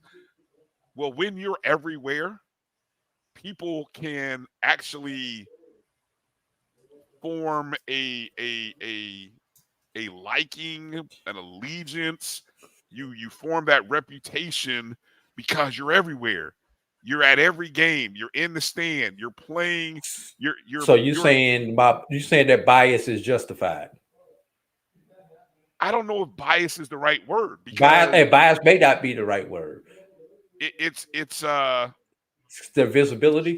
It's called visibility. It's showing up. It's like who's there. You know, it's how can I and you're engaged with the game. You know, that's the one thing I do like about, you know, Southern, and I like that about Jackson State. They what my dear late friend, as Kofi would say, they are stand bands. They do a great job in the stands getting the crowd excited. I miss that. That's all I'm gonna say. And if you know, you know. I miss that. When I go to games in Tallahassee, I miss that. When I go to classics, I miss that. Yeah. Yeah. Quickly before we head to break, Brian, Dr. Kavia just shot me his top 7. So just for comparison. Oh yeah, let's compare it. How's that compare? And I'll go 7 up. Let's go with you pull up the band of the year D2, and I'll go down the mid majors for Dr. Cavillo. Started at 7. Well, we can go top. We can go 10 because he's got his receiving votes. So I'll go the whole 10. Number 10, Albany State. Number 9, Kentucky State. Are you wanting me to tell you where they fall? No. I'm looking. I read that backwards. Number 10, Albany State. Number 9, Central State. Number 8, Kentucky State. Number 7, Winston-Salem. Let me start this over. Since we didn't give them they love. Stick to the top 7. Albany State, Golden Rams Mighty Show Band is number 10. Number 9, Kentucky State Body Marching Thunder. Number 8, Central State Invisible Marching Marauders. Number 7, Winston-Salem State Red Sea of Sound. Number 6, Virginia State Trojan Explosion. Number 5, Talladega Marching Tornadoes. Number 4.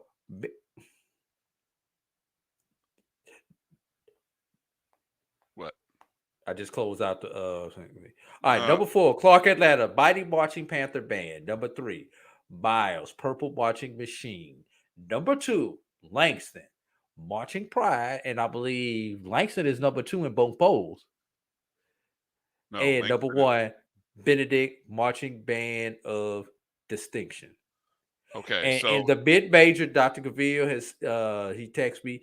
They have 2 of the top 7 in his mid major poll. Virginia State and Langston. Virginia State and Langston. Quickly going down, let's go through the 7 in the major.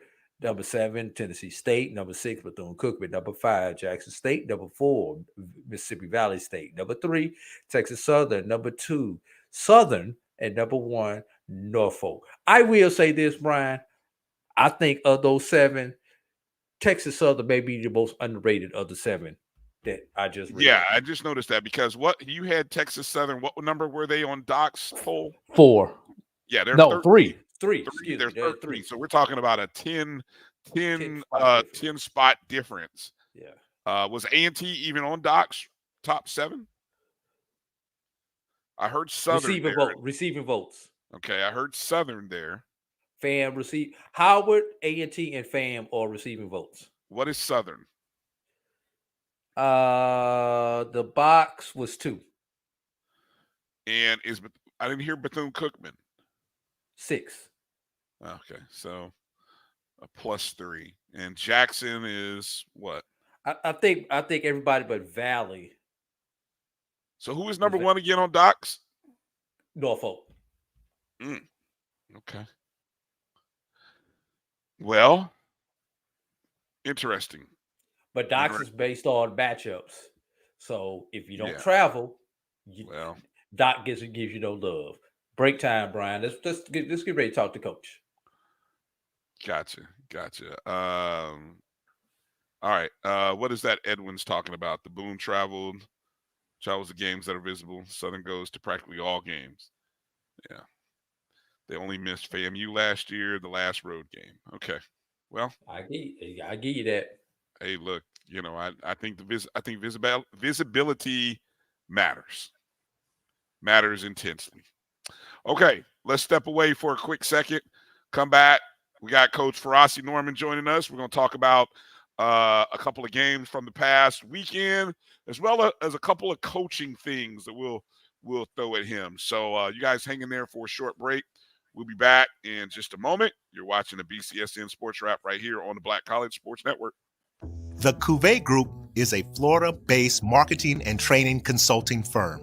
We help businesses communicate to their target audience and engage them in conversation.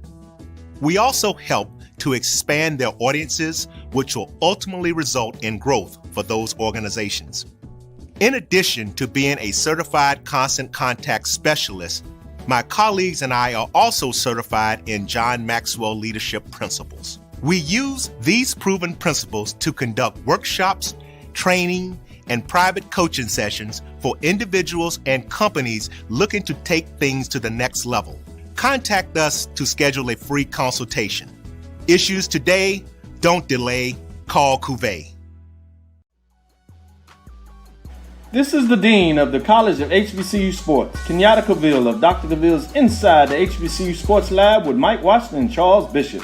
Come mix it up in the lab where the course lecture is in session every Tuesday from 6 o'clock p.m. Central Standard Time on Facebook Live, YouTube Spreaker, or the BCSN app, as we discuss all things about the HBCU sports culture, including exploring the week that was in the sporting HBCU diaspora, as well as the upcoming week of HBCU sports. With me, the Dean, the College of HBCU Sports, on Dr. Cavill's Inside the HBCU Sports Lab with Mike Washington and Charles Bishop. Course lecture dismissed. From novice to aficionado, find yourself here. High quality cigars plus personal customer service. Slow Burn is Waco's only mobile cigar lounge, featuring a meticulous, curated collection of premium cigars. Visit our website, www.slowburnwaco.com. That's www.slowburnwaco.com.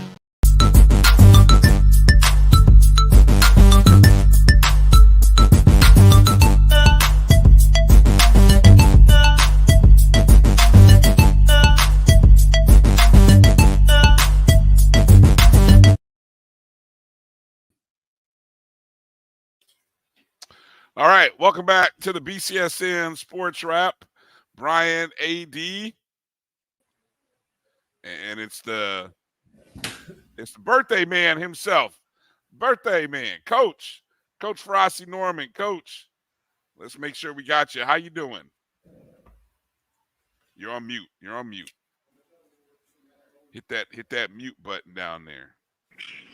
What about now? Can you hear me? We do hear you. Yeah, Coach. Hey, what's going on, fellas? How you doing? Man, it's good to have you on. Happy birthday to you. Thank you. I really appreciate that. Yeah, being 51, I'm excited. I'm excited to be 51 and looking forward to the future. I love that. I have to take notes on that. Being excited to be 51. That's a beautiful thing. Did you? So I mean, with the your birthday was on Saturday. I mean, do you have time when you have a birthday during the season like that to actually watch and talk about football? Did you ever, more importantly, watch football? You don't really have time to watch football because, like say, usually you're in season and you probably have a game that day or the previous day before that. Now, if the game's on a Friday, then you can celebrate that following Saturday. But depending on what day your birthday usually falls in, but during the season, it's really hard to celebrate. Usually that celebration comes on that Sunday because usually that's your free day. Right. How many wins have you picked up? Obviously, with your birthday being in the fall, how many good wins have you had on your birthday? Honestly, I think I'm like 8-0 on my birthday because I always tell my team, the one thing I ask for you to do is give me a good birthday present. I deserve a win. And so they usually play well for me on that particular day. That's good. Make sure you get that W on your birthday. Okay, so we got a couple games from this past weekend that you had a chance to watch. Let's start with an SIAC matchup between Miles, who is still unbeaten in conference play, taking on Central State, a Central State team that's been really competitive over their last couple of contests. What your impressions of Miles, and does Miles look like the kind of team that as they go into the second half of the season have a strong shot at making a run to the SIAC championship game? Miles got a good team, Ryan. They got a good team. They got a good quarterback. I call that young man a small school Cam Newton. He's a big boy, but he moves very well. He throws very well.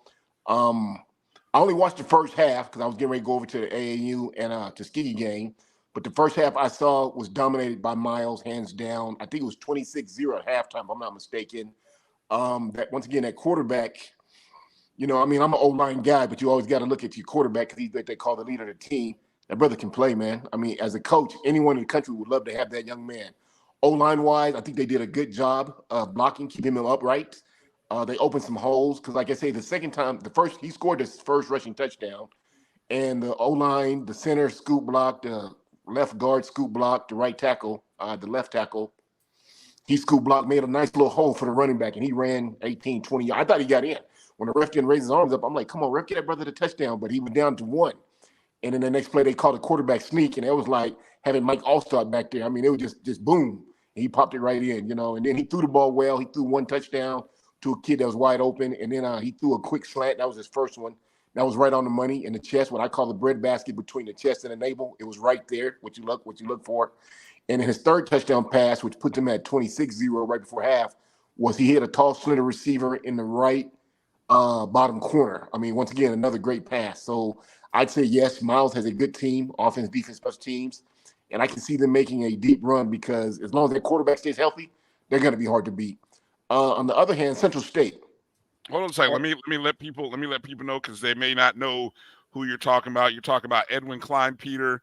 In that game, he was 16 of 25, 208 yards, 4 touchdown passes. He's 6'1". You mentioned he's a bit. He's 6'1", 250. And then he had 7 carries, only a net of 8 yards, but he did get 1 touchdown. So in total, he accounted for 5 touchdowns. Yes, sir. He's real. I like watching him play. Now he's probably he's a little shorter than. Hold on, but I don't mean to cut you off. But he's a little shorter than Cam Newton because I think Cam is 6'4", 6'5". But when I mentioned him as Cam, if you look at him on film, you're like, wow, this kid is a big kid. That's why I just referred him to Cam Newton. But he's 4 or 5 inches shorter than Cam, but he's about Cam's size, 250. But he's a big kid, but he's got a good arm and he's a good athlete. Go ahead, AD. Talk to me, brother. I was just going to throw in Klein-Peter is the reigning SIAC Offensive Player of the Week. And I don't know if the SIAC has a rule against someone winning the award 2 weeks in a row, but with that stat line, he definitely should be in consideration for a repeat of Player of the Week, although it's going to be tough to top what Kelvin Durham did against Allen. I'm just being real. Because Kelvin Durham also had 5 touchdowns, all of them passing in that particular game. Okay. Yeah, it'll be interesting to see what the voters decide in that game, and when you have 2 guys who have big performances that way. If he don't get it this week, he'll get it again before the end of the season because once again, that kid's a good player. Now about Central State, when I was watching them, like I said, I only saw the first half. They dismantled Central State, and I was scratching my head because, correct me if I'm wrong, Central State's a Division II, and they beat Mississippi Valley, who's a D1. First game of the season, even though they beat them by I think it was 24-21, they beat them. I think that's saying more about Valley than it is about Central State. Yeah. I was scratching my head like, wow, okay. Valley's rated as I'm going to say this nicely, the 128th out of 128 schools in FCS football. Yeah. So, I heard about that ranking, and I was just scratching my head. But like I say, I only saw the first half, but Miles played well. Next game I saw was Alabama A&M versus Tuskegee, and you can go to Tiffany on that one. I'm just kidding. I honestly truly thought it was going to be a better game because, like I say, I saw Tuskegee the week before. They got a nice size offensive line. They got a good running back. Their quarterback does a good job for them. But I think that Alabama A&M had the momentum, it being homecoming, it being at their house. I think they sent a message to the SWAC by saying, hey, we're here and we're going to contend, because the way they played, offense, defense, special teams, I was like, wow. I mean, they threw the ball very well. Their offensive line is about 6'2", 6'3", 280, 285, which is nice size. Not great big boys, but nice size. They did a great job of pass blocking. I mean, if you go back and you watch that film, they had the bust down, the heads up, the thumbs was upright, the fingers was around the chest. They had that arch in the back, like we teach it as O-line coaches. They step left, they step right. That quarterback could throw the ball very well. He's a good quarterback. And running game-wise, their running game is just simple. I didn't see any zone steps or scoop blocks or anything that we teach. I saw straightforward, just like straight dives. Like Drew always says, 21-22, which I have in my playbook. Drew, you been reading my playbook? Like 21 dive, 22 dive. I think that's in everybody's playbook. Just like in basketball, everybody has a lob play to that one kid who can jump. Yeah. So their run game was real simple: dive right, dive left. And I mean, and they were getting good yardage. I don't know what they did on the ground, but I mean, they dominated that game. And at halftime, I could see the coach from Tuskegee's face, because I've been there. I've been beat 77-0, and I beat team 77-0. I've been beat 56-0, and I beat team 56-0. So I know exactly how the brother was feeling. And you're just wondering, like, what's going on with my team? Because he was 4-0, and you're not mad at anyone, but you're like, what's going on with my team? So I would think to myself, I'm like, okay, A&M, you have the advantage here. You're playing real well. Just jump to a double tight and just run the ball. Well, they didn't do that. Conor Amanda said he was going to play at seconds and everything like that in the thirds. I think the one quarterback who started at the beginning, Langford is his name. I think he threw 2 passes, one on one for a touchdown, and they pulled him and put in the true freshman who's tall and slender. Reminds me of Colin Kaepernick, real tall, slender kid with athletic ability. Alabama A&M just truly dominated that game. I was really impressed with the O-line, though. Like I say, for them to be not as big as I like, not saying I wouldn't recruit a 6'2", 285. That's usually the center. The center's usually smallest guy on the line. But for them to be that height and weight, they did a great job up front. I know Tuskegee's a good team. I have no doubt they'll make a noise for themselves in their conference. But that game truly belonged to Alabama A&M. A couple things here as you brought this up, Coach, and I was just sitting here looking at Tuskegee's schedule. And Drew, you add into this as well. Here's the last 4 weeks for Alabama A&M, okay? And it's kind of interesting because they opened the season with the loss to Vanderbilt, right? Then the last 4 games, okay, they beat Lane 51-13, okay, SIC Division II. They lose to Southern on the road 20-10. Then at home on Thursday, operating on a short week, they win a game against UAPB 31-24. Nobody's in the stand, so it's kind of you're playing like a scrimmage. And then you turn around, you go from that to homecoming, where it's 58-3, and you wipe out a Division II team. What I'm saying is you played 2 Division II teams, an FBS team from the SEC, and you went on the road and you lost to Southern. But you're 3-2, 1-1 in the conference, and now you get to play Jackson State coming up. Coach, you've seen Jackson State a couple times. Yes, I have. And so who is Alabama A&M? Or what do you think what is Alabama A&M going to have to do to be successful against the Jackson State team that you've seen at least twice now? Play the same game they just played Saturday. Come out with high tempo, energy, have a good week of practice, and keep that quarterback upright because he's the focal point. Run the ball. Is that dictated by the opponent though, or can you just say we're going to come out and do all those things you just said, or is the opponent? Because I think there's a difference between Jackson State and Tuskegee. Yeah, I have no doubt. I have no doubt there's a difference between Jackson State and Tuskegee. But what I'm saying is that the way they played at a high level, Brian, that was the first time I've seen Alabama A&M play. Like I said, we saw the Southern game, and I think I was disappointed in the beginning of the season when he kind of said, I only get paid to win SWAC games. I thought he kind of let the air out the bubble, like almost like, what's the word? Like you said, I'm trying to be nice. He was trying to just like smile when they get ready to play Vandy. And I was like, no, go play. Go play. SEC or not. Go make a name for yourself. Make history. And once again, like I say, I'm an Eddie Robinson fan. So I'm thinking, did Eddie Robinson say that when he played Oregon State or when they played Arizona or any of those teams that he played that he beat? Did he say, well, I only get paid to win SWAC game? No. You go play the game. That's why we play it. That's why it's called football, because it bounces anyway. So, but no, what I meant by that is that Alabama A&M was rolling on all cylinders. No, Jackson State's much better than Tuskegee. They're bigger, faster, stronger. But I'm saying if you play the same game you just played last Saturday, you will have a chance to compete, because I got no doubt Jackson State's going to come to play. Yeah. Especially with a week off. Right, exactly. So Alabama A&M hits that part of the schedule, which is real interesting because not only do they have Jackson State, then they travel to Grambling to take on Grambling, who continues to look good. We'll talk about them in a second.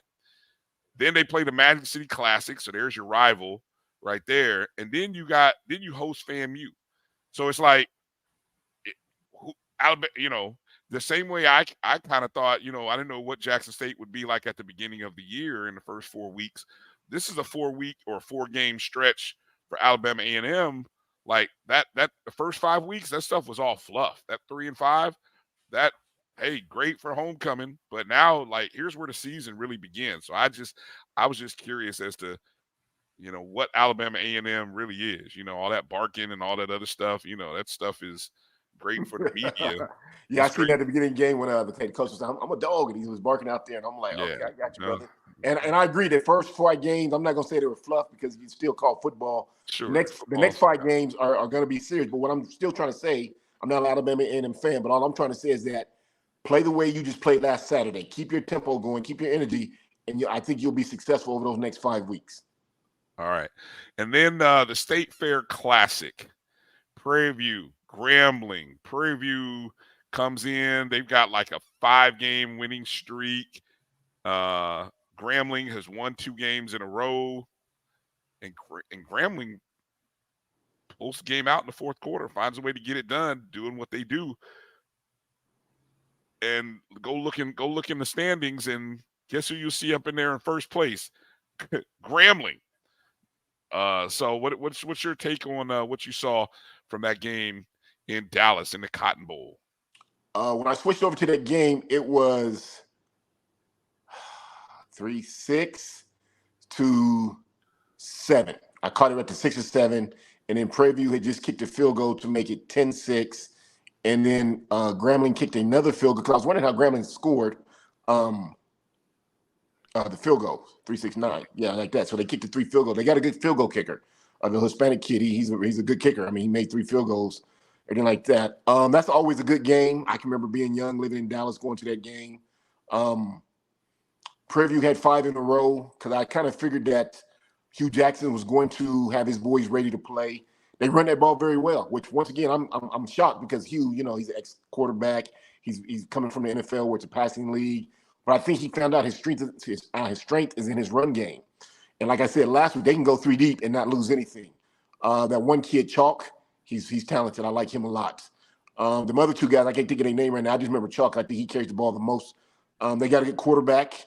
They caught the ball very well this week. Good game. Nothing to take away from Prairie View. I know later in the game, I think that Grambling just had a little more gas than what Prairie View did, and I think that's how they were able to pull away, because if you think about it, it was really close up until like the last 5 or 6 minutes of the fourth, and I think that's when Grambling just pulled it away, and I was like, whoa, okay. Defensively, Prairie View, I think they kind of let down a little bit, probably because they played a lot of snaps. The brothers were probably gassed because they was on the field most of the game.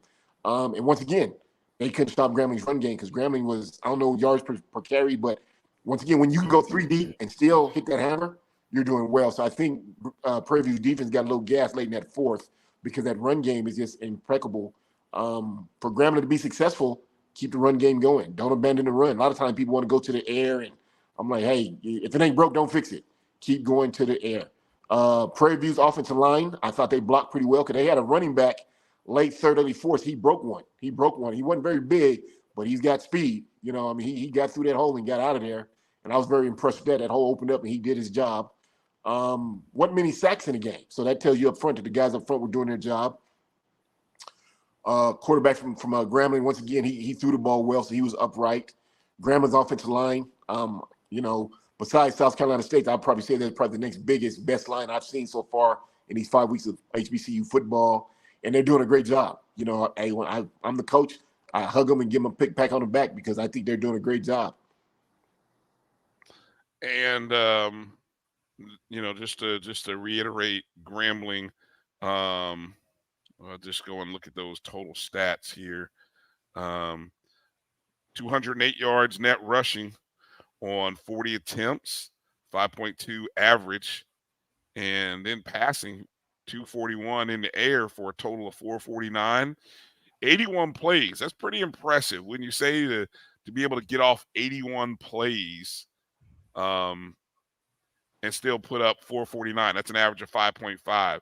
Did you ever have any goals, or what kind of goals do you try to set with in terms of these number of plays that you try to get off offensively? I run a spread option type offense, so it's not really a fast-paced tempo, but it's not slow-paced. I tell my boys, my offensive designer score 28, 35 points a game, and I expect that, 28 to 35 points a game. If not, there's a consequence come Sunday morning, meet me on the football field. If you don't show up, turn your stuff in because it's not going to be easy, you know what I'm saying? So I don't think that's hard to score those kind of points. Once again, I like to run the ball, but we do throw it. Defensively, I tell my boys we keep everybody less than 20 because we're going to score 20 to 35. So we keep them less than 20, we're going to win. Anything more than 20, you meet me on the football field Sunday morning. It's not going to be pleasurable. Those who don't show up, turn your stuff in. Damn, Coach. You see, boy. Tough, boy. Hey, it's the reason why I'm a winner, brother. You know what I'm saying? I'm 38-7-1 for a reason. Drew, imagine a missed extra point by the field goal kicker, and you end up with 27. You beat your opponent 27-10, and you all looking at the kicker like, bro, we coach, are you serious? You know, there's no victory Sunday, coach. There's no victory Sunday. No, we got to follow through. You know, because I mean, somewhere we could have got some more points. We could have ran the ball better. We could have threw a better deep pass. I mean, something offensively we could have done. I'm not going to blame the kicker, although he should make his kicks. But no, we still going to meet me on Sunday morning, and we're going to get this corrected. Yeah. All right. I got you. The Grambling tailbacks, Floyd Chalk, Chance Williams, those two brothers, both of them got 16 touches. Chalk ended up with net 86 and a score. Williams got 76 and a score. And, of course, Miles Crawley continues to impress for Grambling, 26 of 41, 241, 2 touchdowns. And I'll be honest. I mean, I can't even lie. Grambling, of all the teams right now, I mean, Alabama A&M is looking good. Grambling, I think the way Grambling is doing it is the most impressive to me over the past couple weeks. Now, again, got to see what Grambling does here going into the second half, and I guess it starts this week too, as they host Alcorn. Is that right, Drew? Is that Alcorn coming to them this week? No, Alcorn is at home. The game's in Norman. Grambling's traveling to Alcorn. Yes, the game's in Norman. Okay, so yeah, that's a big time opportunity there for them. Let me go to a couple of coaching things here for you. Couple of coaches that we've seen, and I'm gonna pull up Twitter here because I want to get your take on a couple things. So, you heard the outcome of the Florida A&M Mississippi Valley State game, correct? FAMU won 31 to 7. a lot of heat, a lot of noise, a lot of chatter on social about the FAMU offense and the performance of quarterback Jeremy Musa. Well, head coach Willie Simmons put out this breaking news announcement this morning, matter of fact, as the team had just got back off the road from Tallahassee, from Itabena. And anybody who hadn't seen the tweet, breaking news. Coach says, I'm not in the least bit concerned about what anyone says about at Jeremy_Musa. That's the starting quarterback for Florida A&M. We embrace the passion from the critics, but he's earned the right to lead us. And leaders must be allowed to work through their mistakes, and he will. And, of course, Coach used the classic Terrell Owens.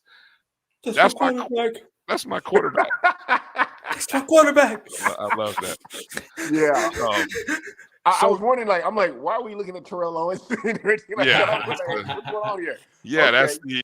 There's the phrase right there. That's my quarterback. That's my quarterback. So let me ask you, Coach. Defending your quarterback from criticism. When you see a coach do this midway of the season, Coach Jeremy Musa, preseason offensive player of the year. What is the reasoning that a coach might defend a player in this particular manner? Could it be maybe I don't want to call it dissension, but maybe there's noise from the guys in the locker room. He is one of the leaders. Could it just be the critics being that loud? What? I mean, I know I'm asking you to sort of speculate and guess, or maybe you've had a situation where you've had to kind of stand behind a guy that's receiving a lot of criticism from the public. What are your thoughts?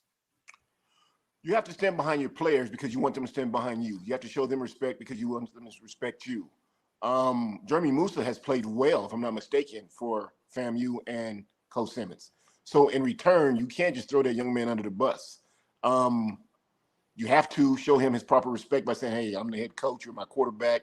This is me and you until the end, until he just actually really does something wrong, either on or off the field, to a point where you say, okay, brother, we got to go in a different direction. But from what I see, from what I've been seeing with the last year coming into this year, Jeremy Musa has played well for FAMU.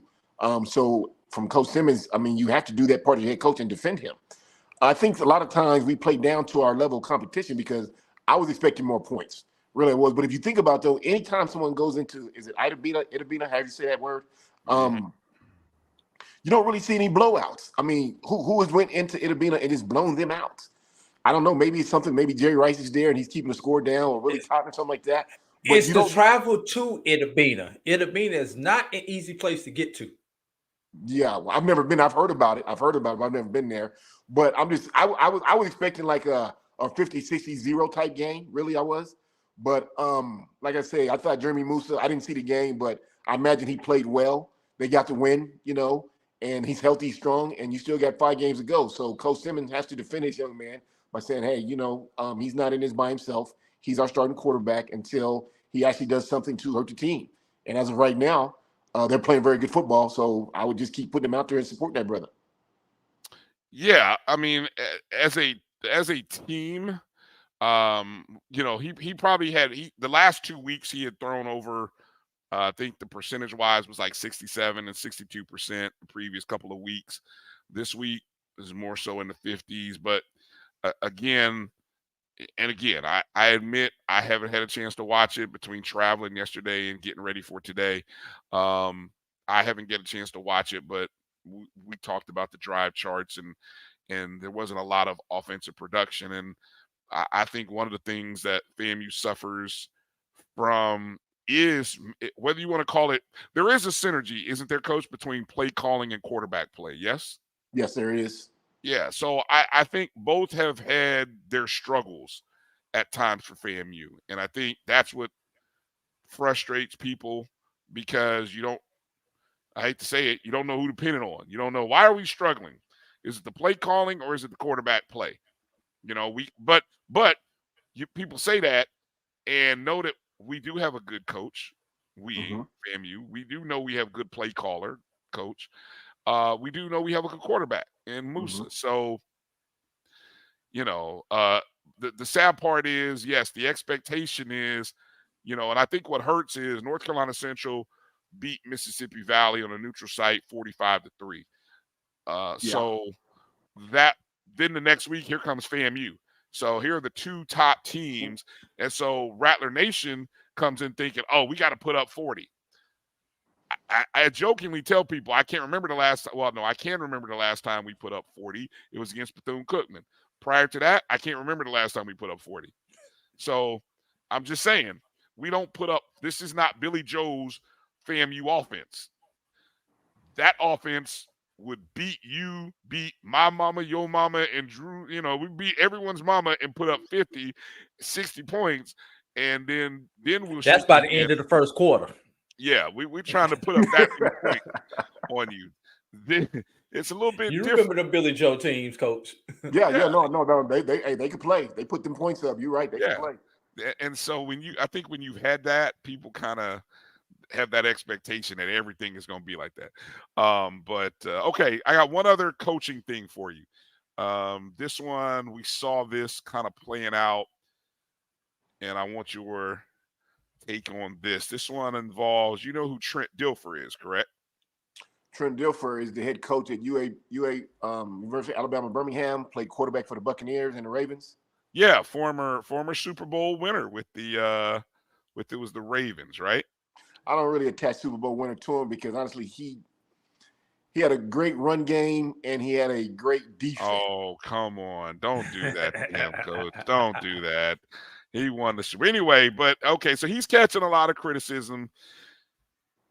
This is Trent on the sidelines. Apparently, what happened is this appears, and I'm not going to play the audio because I don't want it to get flagged on YouTube, but you can see Trent very animated towards, I believe that's either the special teams coach or the defensive coordinators.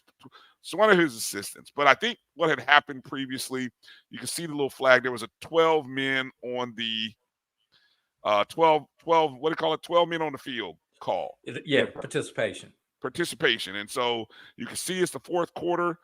UAB is down 8, 11:55.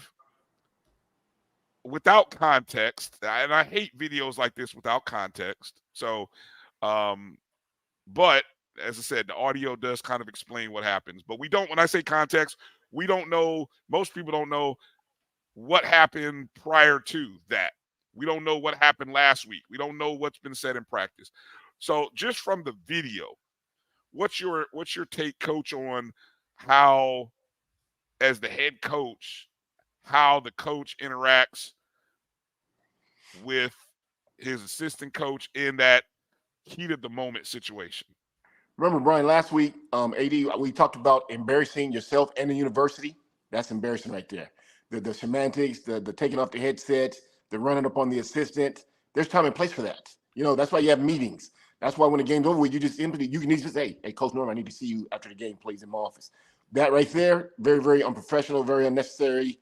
But I understand being in the heat of the game and people making mistakes.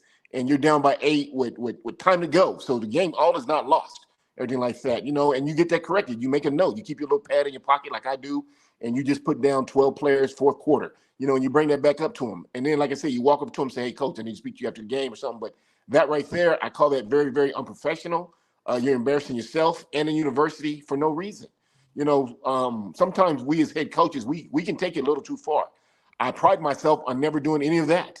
Really, I do. I don't go that far with it. I'm not yelling, screaming at coaches or players during a game type. That once again, there's a time and place for that. Like I just said, you don't give me my 20, 35 points. You meet me Sunday morning. Why do I need to yell and scream? It's already been said. Hey, Coach, okay. Then you can say right there, Coach, what's going on out there? Why we got 12? And let it be. And then after the game, like, Coach, I need to see you in my office. Then, if you have to raise your voice, which I don't see why for one player being on the field, I don't know if it happens week after week. Then if it happens week after week, then you have to make a coaching change or take over special teams. Most head coaches coach special teams anyway. But that right there, I don't like to see that. I see that too many times from several coaches. And as the other coach, as the assistant, you get embarrassed because you can't retaliate because he's the head coach. So you just really have to sit there and you have to say, yes, sir, Coach, I apologize. I do better. And I've been in those situations. I've been in those situations where I wasn't the coordinator, brother. I was coaching at a junior college. I'll break it down. Hopefully I got a little time. We was at a junior college. The head coach is to the right of me. The coordinator is to the left of me. We're losing like 21-0 second quarter. We're playing a real good team, okay? He walks up to me and starts ripping me. And all I did is smile, and I'm thinking, if you just take 2 steps to the left, you'll talk to the coordinator. But what can I do? What can I do? I can't turn around and I can't turn around and get buck with Wayne in the hood. We're professionals. So all I did is I looked at him, I says, yes, sir, coach, I'll talk to the coordinator. But you don't want to turn your back on him because then you want to say, oh, you turn your back on me? So you got to sit there and you take that. After the game's over with, I walk up to the OC and I said just like this, hey, boy, if you can't do your job, let me know because I can't keep getting ripped and you can't do your job. My girlfriend picks me up after the game. First thing she says is, babe, why coach yelling at you? You don't call the plays. Mm-hmm. And I said, babe, I don't know. We'll get it fixed. But as the assistant, you're just in a bad situation because you can't really say, and you're not supposed to because he's the head coach. But there's a certain respect factor he's supposed to give you that you're supposed to give him. Once again, I'm very disappointed in Trent Dilfer. I'm not a Trent Dilfer fan. Anything sort of like that. Yeah, he did win a Super Bowl. Then once again, he had a great defensive run game. But that right there is just really, really embarrassing. And that, in my 25 years as coaching, 10 years as a head coach, I've never done that. And we get frustrated, but I've never done that. All you do is just simply say, hey, Coach Norman, I need to see you after the game. And keep moving forward to back and forth and make your headsets and shrug your shoulders. Hey, let's don't make it personal. Let's don't make it personal because, honestly, to tell you the truth, it can become a man thing. And we don't want that because then that's when people start to call the police and the media and then you're on ESPN and you lose your job, everything like that. And, you got wife and kids at home or I'm not married, no kids. But, I mean, it's just embarrassing. It's embarrassing. And so I would say that the first-year coaching mistake by Trent Dilfer, hopefully he learns that's not how you handle things. And just get better. Just get better. Talk to your coaches, get it corrected, move forward. But that right there, that's just, man. Yeah. that's just called bull crap. And those are the nice words. Yeah. Coach, I don't know any hot-headed ex-coaches or anything that would be in that situation. Never met any coaches, never coached with anybody like that. Oh, you know what they say. If you don't know anybody, it may have been you. But anyway. Seriously though, Coach. How does that happen though? When you get 12 on the field, especially in special teams, because I've been around enough football to know all levels.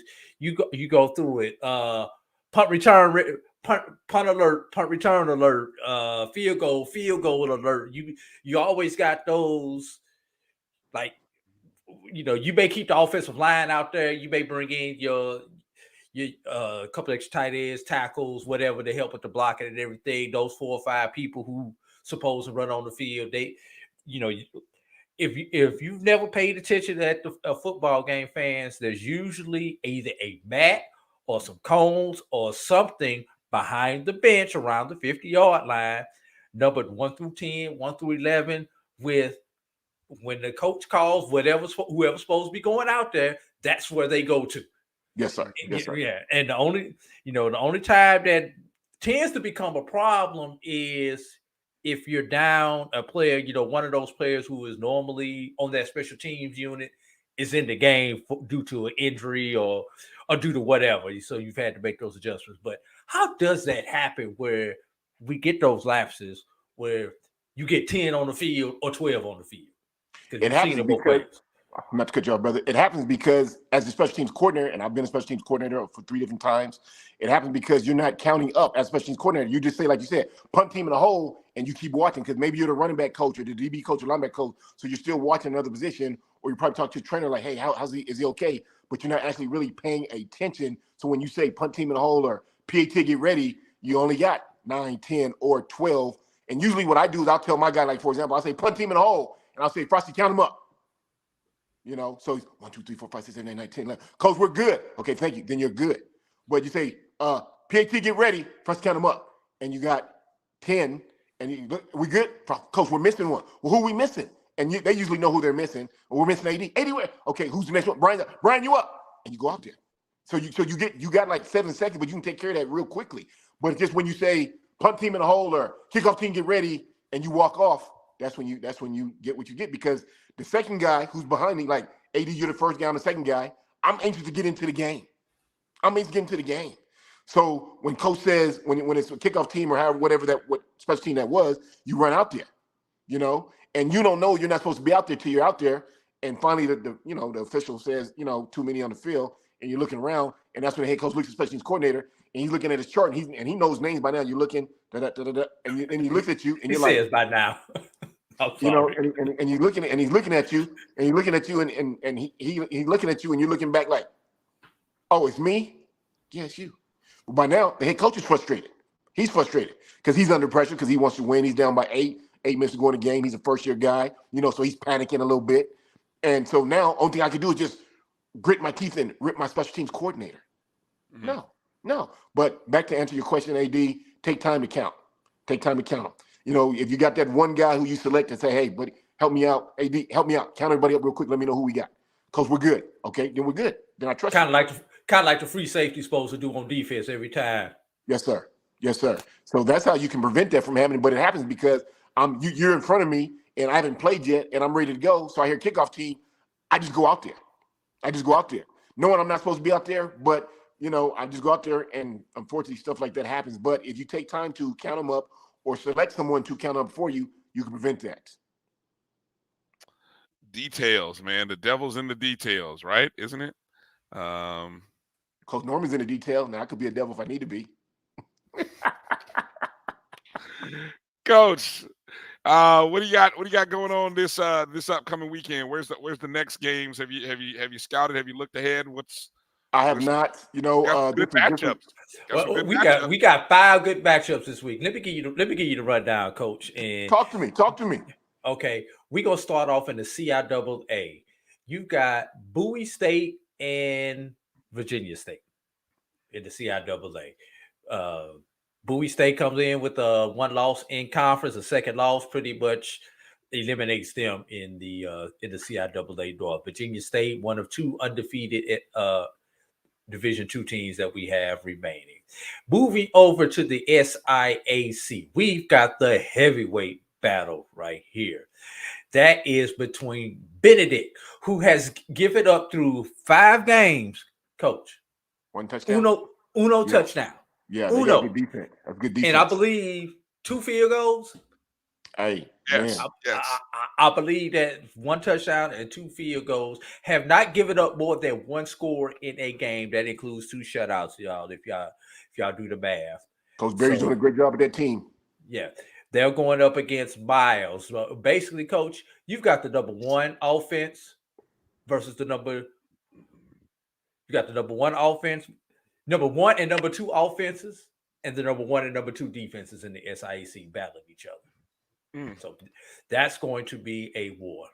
And that game is at Miles, by the way. Yes, that's at Miles. Moving over into the SWAC, you got 3 possible game of the weeks in the SWAC. We haven't figured out which one we're going to have. I know Dr. Gaville was torn between which of these he's going to have for the game of the week. Let's start off with Jackson State, Alabama A&M, basically in an elimination game. Alabama A&M wins this game. They can control their own destiny because they still have a future matchup with Florida A&M. So if they defeat Jackson State, they're 1 game behind Florida A&M, knowing they have Florida A&M coming up on the schedule in a month. AD, real quickly, where's that game played? Which one? Jackson State? Mobile, Alabama. In Mobile, Alabama. Neutral site game, which is interesting because geographically, Jackson, Mississippi is closer to Mobile, Alabama than Huntsville, Alabama is to Mobile, Alabama. Yeah. And sometimes you get those quirks in those classics like that. So moving on over in the SWAC, you've got FAMU versus Southern. Do I need to say anything else about this one? Do I really need to say anything about it? The only thing I'm going to add about this, at the beginning of the season, this is the game that everybody was saying was going to dictate where the SWAC championship game was going to be played. And I'll throw this in as a sidebar. This was in July. The one chink that I predicted was going to be on the FAMU armor was them going into Baton Rouge. I had this with the lone conference loss. And What has turned into the coup de grace of them all is in the SWAC West. That's when Grambling goes to Norman, Mississippi to take on Alcorn State. Grambling wins this game. They control the West. Alcorn wins this game. It is wide open. It will be the literal wild, wild West. Those are just the 5 games that I picked out quickly looking at the schedule. Hey, those are, excuse me, excuse me. Those are great games to watch. I don't have one of them screens where you can get all of them at once, but I am going to look up my schedule. Brian sent me a schedule, and I'm gonna try to get at least 2 of those 5 for sure. And I'll let you guys know by midweek which ones I will be able to watch. Hopefully, I can probably get 3, but I'm definitely gonna try to do my best to get 2. But hey, that's HBCU football at its best. If you're a black college guy like we're black college guys, you got to stand up for this weekend and clap, because that says who we are right there. I mean, those 5 games, I'm pretty sure there's some more out there, but those 5 games right there, AD, man, all you got to do is just smile and say, wow, that's who we are. Go get it. If you don't know anything about us, watch these games and you'll find out. That's good football right there. Definitely. And if I'm not mistaken, 2, 3 of them, all 3 SWAC games will be on ESPN Plus. Oh, I got that channel. The Miles Benedict at Miles is the ESPN. No, that's all Go. That's on HBCU Go. HBCU Go. Hey, I got that channel. And hold on, what was the other one, Drew? What was the 5th one? Virginia State, Bowie State. Virginia State, Bowie State. I can't. Where is it? Okay. No telling, but that might be. Usually Bowie State broadcast their games maybe on the CIAA Sports Network. So don't have that one. It's a web. It's free. It's web. It's free on the web. It's on the web, free. So. Okay, well, I will. Like I said, I'll look at those games and I'll see the times, and get to my notepad and put them in perspective. And I'll text you guys this week. By Wednesday, you'll know which games I'll be able to sit down and watch. And next Sunday we can, dissect those games too. Yeah. You can really. I'll tell you, next weekend or this upcoming weekend, however we say it, that's the weekend, Drew, where I really hope how can I say this? You hope you don't have an assignment. Yeah, thank you. I knock on wood, I won't pass up work, but I'd really like to kind of be in a stable spot where I can set up as many monitors and screens as I can. Because it's going to be a fun day. And then even possibly maybe do some watch party, post-game stuff, to chat with other people who are sitting at home watching. So this is a good weekend for black college football right here in the first good weekend of October. So it should be good weather outside across the country, and be great football weather too. Yes, sir. The weather's starting to change. Hey, and this is when we start to run the ball more. It's my type of weather right here. Grambling's doing a great job. Keep it running. All the rest of those teams that like to run the ball. Hey, so it's gonna be. I'm excited about this weekend. I thank you for that schedule. Fools go, updates, AD. And like I said, I'll get to my chart sheet and look up those games and see which ones I can get down. Once again, I'm gonna try to get 2, possible 3, and I'll get with you guys by the middle of the week to let you know. All right. Thank you, Coach. As always, we appreciate your time coming in and joining us on Sunday evenings. Appreciate you guys. You be well this week. Again, happy birthday to you. Thank you. And continue enjoying being 51, all right? Oh, I got 365 more days. Amen. Amen. All right. That's Coach Farasi Norman. Make sure to follow him on X, formerly known as Twitter, at Coach Farasi, Farasi is where you can find him. Let him know you appreciate him, and make sure to check out some of his content and just the stuff that he's got going on. All right, Coach, we'll talk offline. Be well. Yes, sir, brother. Y'all take care. Thank you. All right. All right, my brother. Drew, quick question. Do you want to stay here and finish up the final top 5s and the look ahead and then get out of here, or do you want to take a break? I'd rather just stick it out. Quick. Do it. You got to take 2 minutes. minutes. All right, let's take a quick break. Come back, release the second top 5 rankings, and then we'll also kind of take a quick shot at what's upcoming this week. and the games that we got circled on our calendar. So hang in there with us. We'll be right back. You're watching the BCSN Sports Wrap right here on the Black College Sports Network. If you think all pads are exactly the same, think again. This is Always Ultra Thins reinvented with the Always Triple Protection System. This pad wicks gushes 90% faster, absorbs even more so you can feel dry, and locks odors in. Rethink your pad for up to 100% leak-free and odor-free comfort with the totally reinvented Always Ultra Thins. This is always like never before. The Cuvée Group is a Florida-based marketing and training consulting firm. We help businesses communicate to their target audience and engage them in conversation. We also help to expand their audiences, which will ultimately result in growth for those organizations. In addition to being a certified constant contact specialist, my colleagues and I are also certified in John Maxwell Leadership Principles. We use these proven principles to conduct workshops, training, and private coaching sessions for individuals and companies looking to take things to the next level. Contact us to schedule a free consultation. Issues today, don't delay, call Cuvée.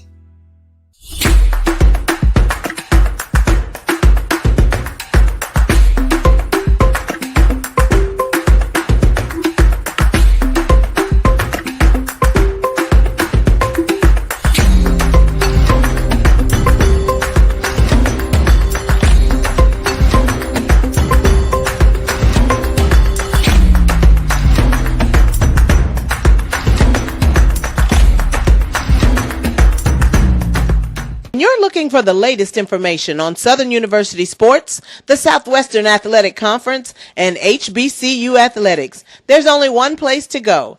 Tune in to the Carlos Brown Show, exclusively on the Black College Sports Network. T. Madden and Associates is a sophisticated and experienced law firm located in your neighborhood. We're turning injury to cash. T. Madden and Associates obtained almost $2 million for my injury. They turned my injury to cash. Now, we can't guarantee how much your injury is worth, but we've recovered millions for our clients. Call T. Madden and Associates at 833-PAID-123. That's 833-PAID-123.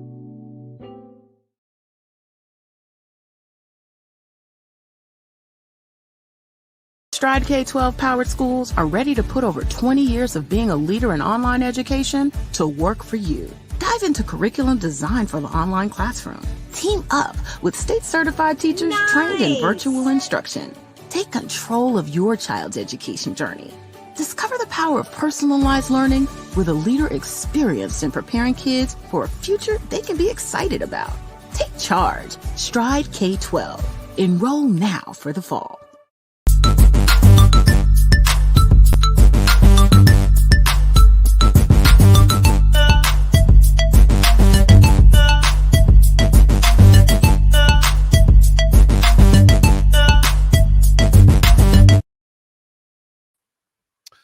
All right, welcome back to the BCSN Sports Wrap. Bryan Fulford, A.D. Drew here. Want to remind you to download the Jericho Broadcast Network's app on the Google Play and Apple App Store. Just search MyJBN, MyBCSN. Also, make sure you're following us on all of our social media feeds, Facebook, Twitter, Instagram. We're even on TikTok. Super producer Mel has us on TikTok, so I think we're under BCSN, MyBCSN one. You know what? I honestly I don't have TikTok on my phone. Drew, do you have TikTok? Are you a TikToker? Okay, so that would be a no. That's on the TikTok I deal with. And you just tapped on a digital watch, so I definitely should have. You're not TikToking. What the hell you just did right there? Yeah, tapping on a. Okay.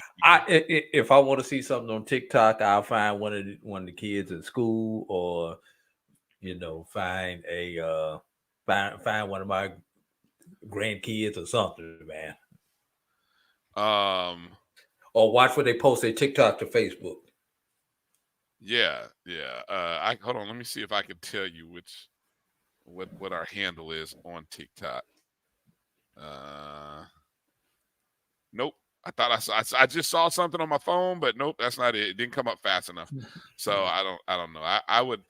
I'll tell you. I think it's MyBCSN. Yeah, I think that's our handle on TikTok. MyBCSN. Hey, Brian, I need to before we go on to the next one, need to go back to the band stuff for just a moment. Yeah. Got a text from John Grant. Thanks for watching, Brother Grant. Two things. He said, remember, the band directors submit their performance. Bias has no influence on the judge. It is straight eye test. So John Grant debunked me from the beginning. Well, here's what's funny is I said this when I saw, our serial tweeters out there kind of post their opinions about the band rankings.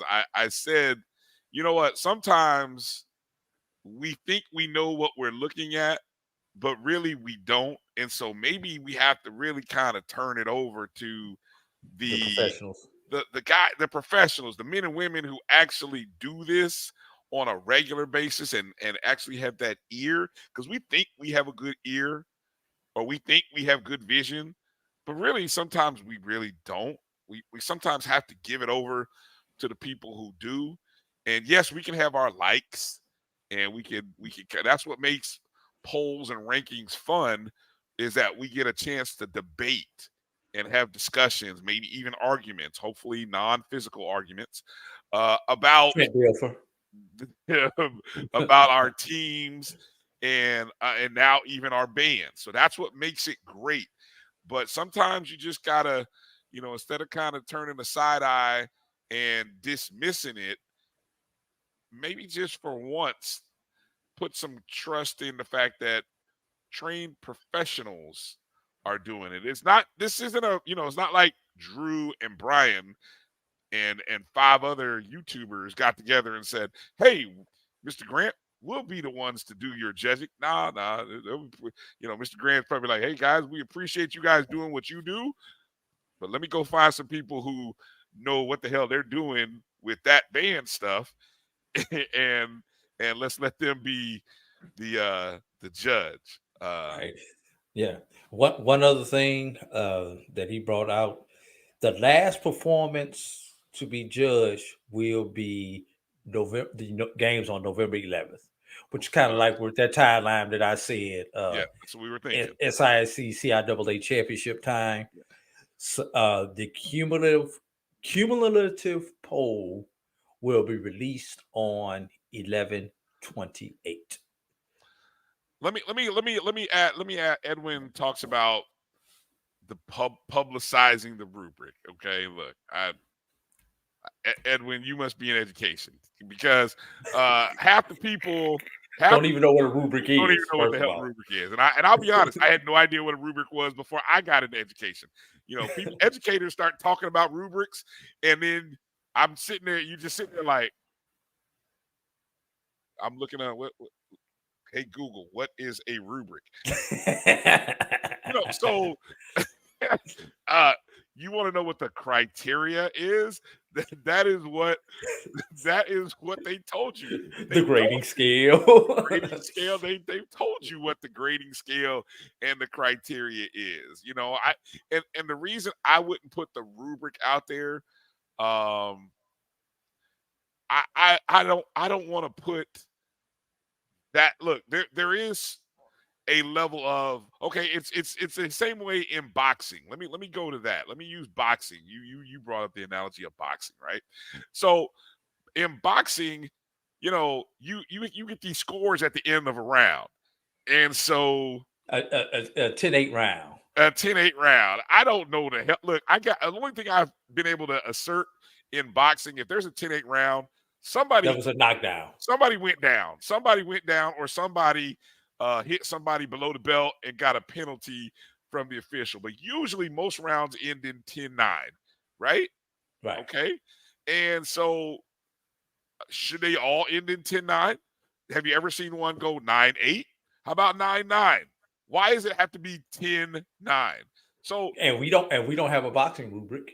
Right. So all you know is you got and even sometimes those people are experts, but you sometimes will end up questioning what they do. But I just think they told us that it's judging on all these things, the auxiliaries, the musicianship, the stepping, performancing, all of those. I feel like that's enough. And shout out to them and Stephen Gates for putting out the individual rankings, which is cool. Right. Yeah. So now you learn, you don't know, some of the ingredients that go into the sauce, but you may not know the measurements of the ingredients. And I would tell somebody to do this. Look, I mean, this is a real down and dirty way of figuring it out, right? Assign points to auxiliaries, drum majors, musicality, percussion, drilling, marching, maneuvering, right? Assign 10 points for being 1, 9 points for 2, 8 points, so on, and do your own, create your own math based on the rankings. And if it comes out different than that top 15, then hey, you got a great discussion.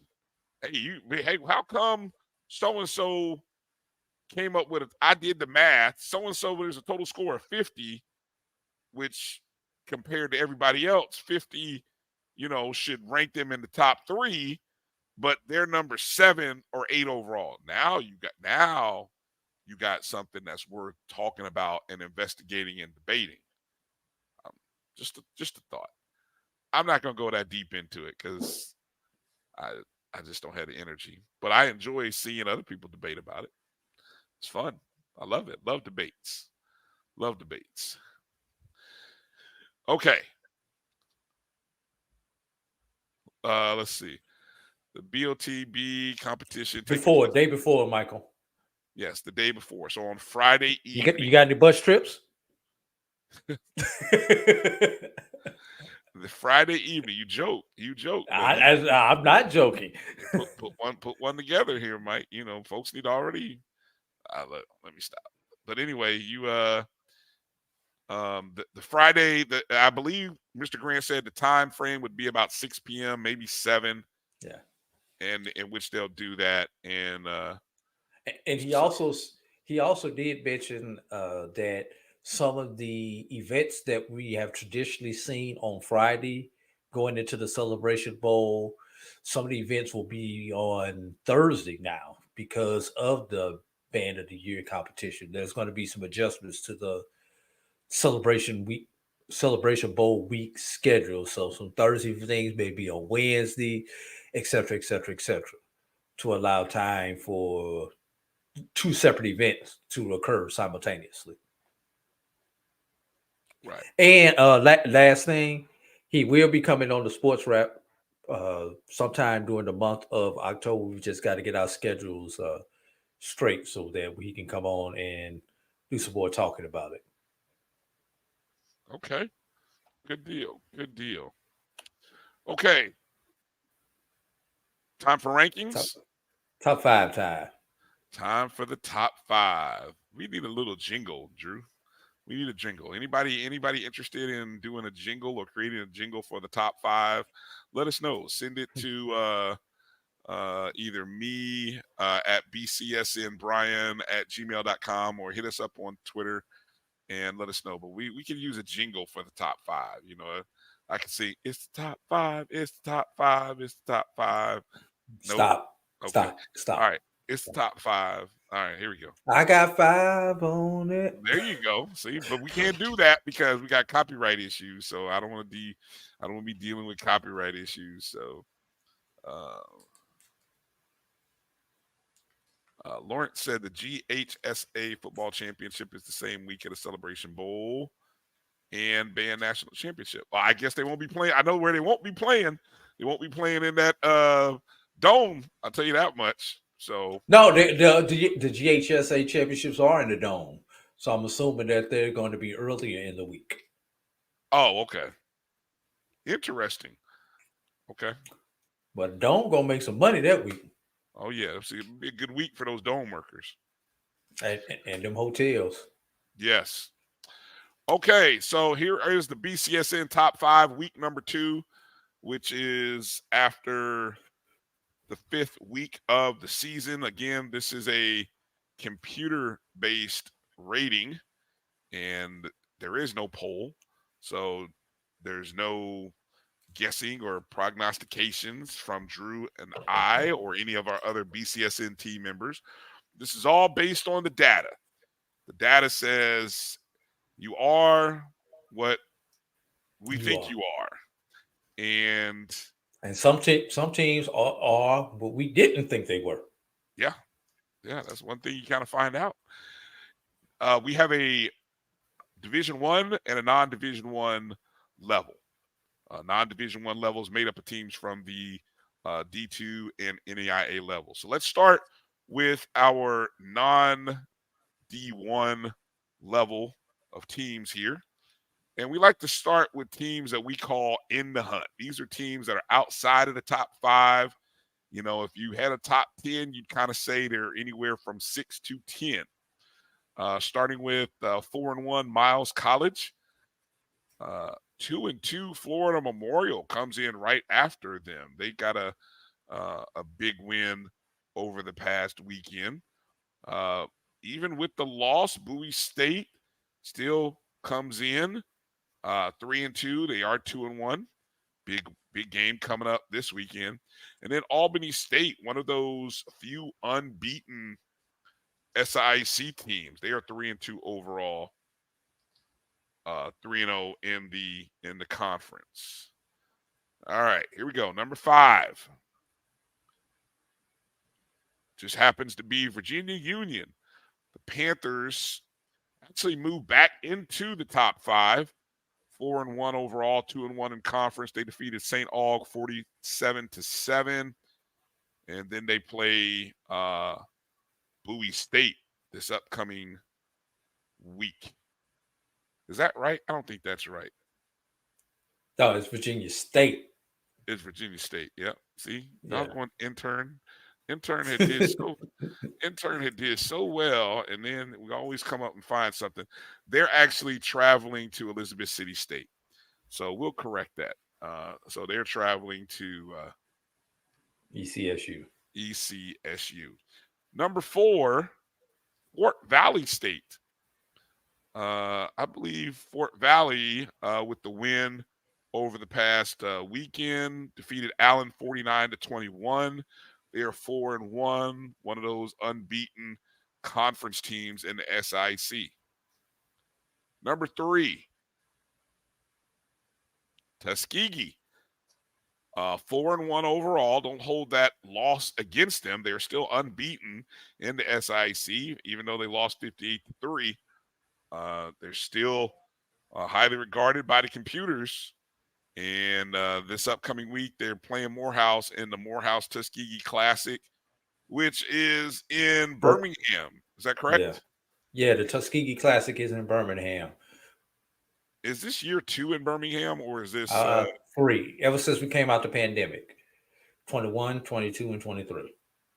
Mm-hmm. Okay.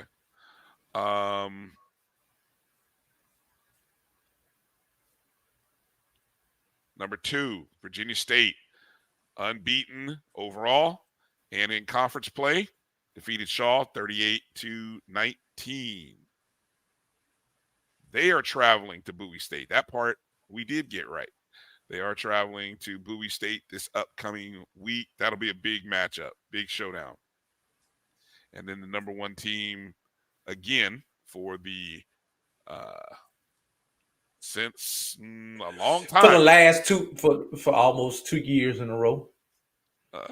Almost, yeah. I don't know if they started. Did they start? They got it about mid-season last year. Once Virginia Union lost, they've been. Oh, that's right. Yep. Sitting at number 1 since Virginia Union lost last year. They lost that game to Chowan last year. Yeah, they've been number 1 ever since, including the defending, or I don't want to call them defending, last year's champion. I got to make sure I say that right. 5-0, 3-0, defeated Morehouse 27-3.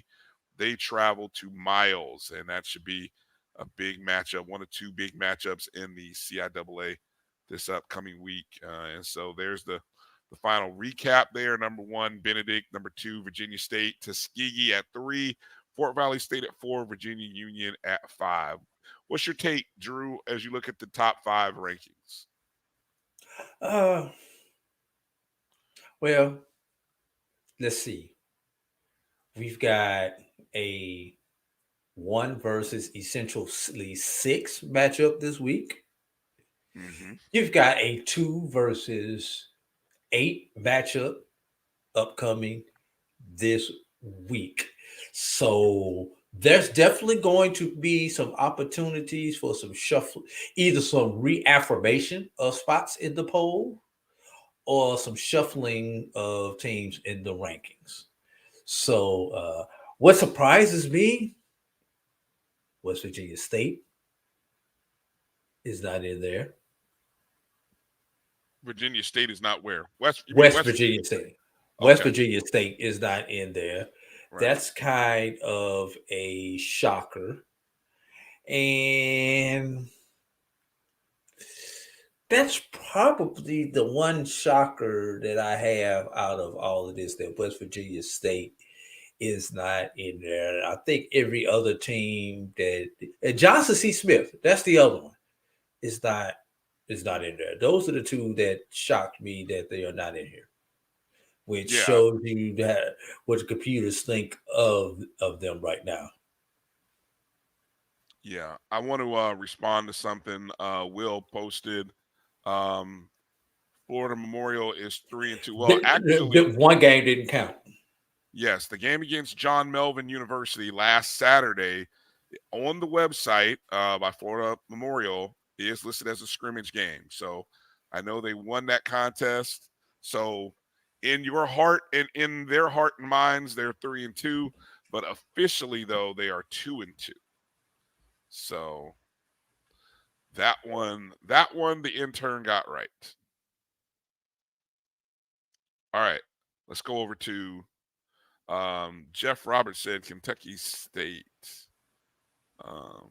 Kentucky State. Where's Kentucky State in the ranking? Kentucky State, have they actually won 2 games yet? I don't think they're one of those teams that have won 2 games in conference play yet. So, yeah, bit behind the 8 ball here. All right. Oops, that page is blank. Okay, here we go. Now we go to the top 5 for Division I. All made up of FCS teams. Let's see who's in the hunt.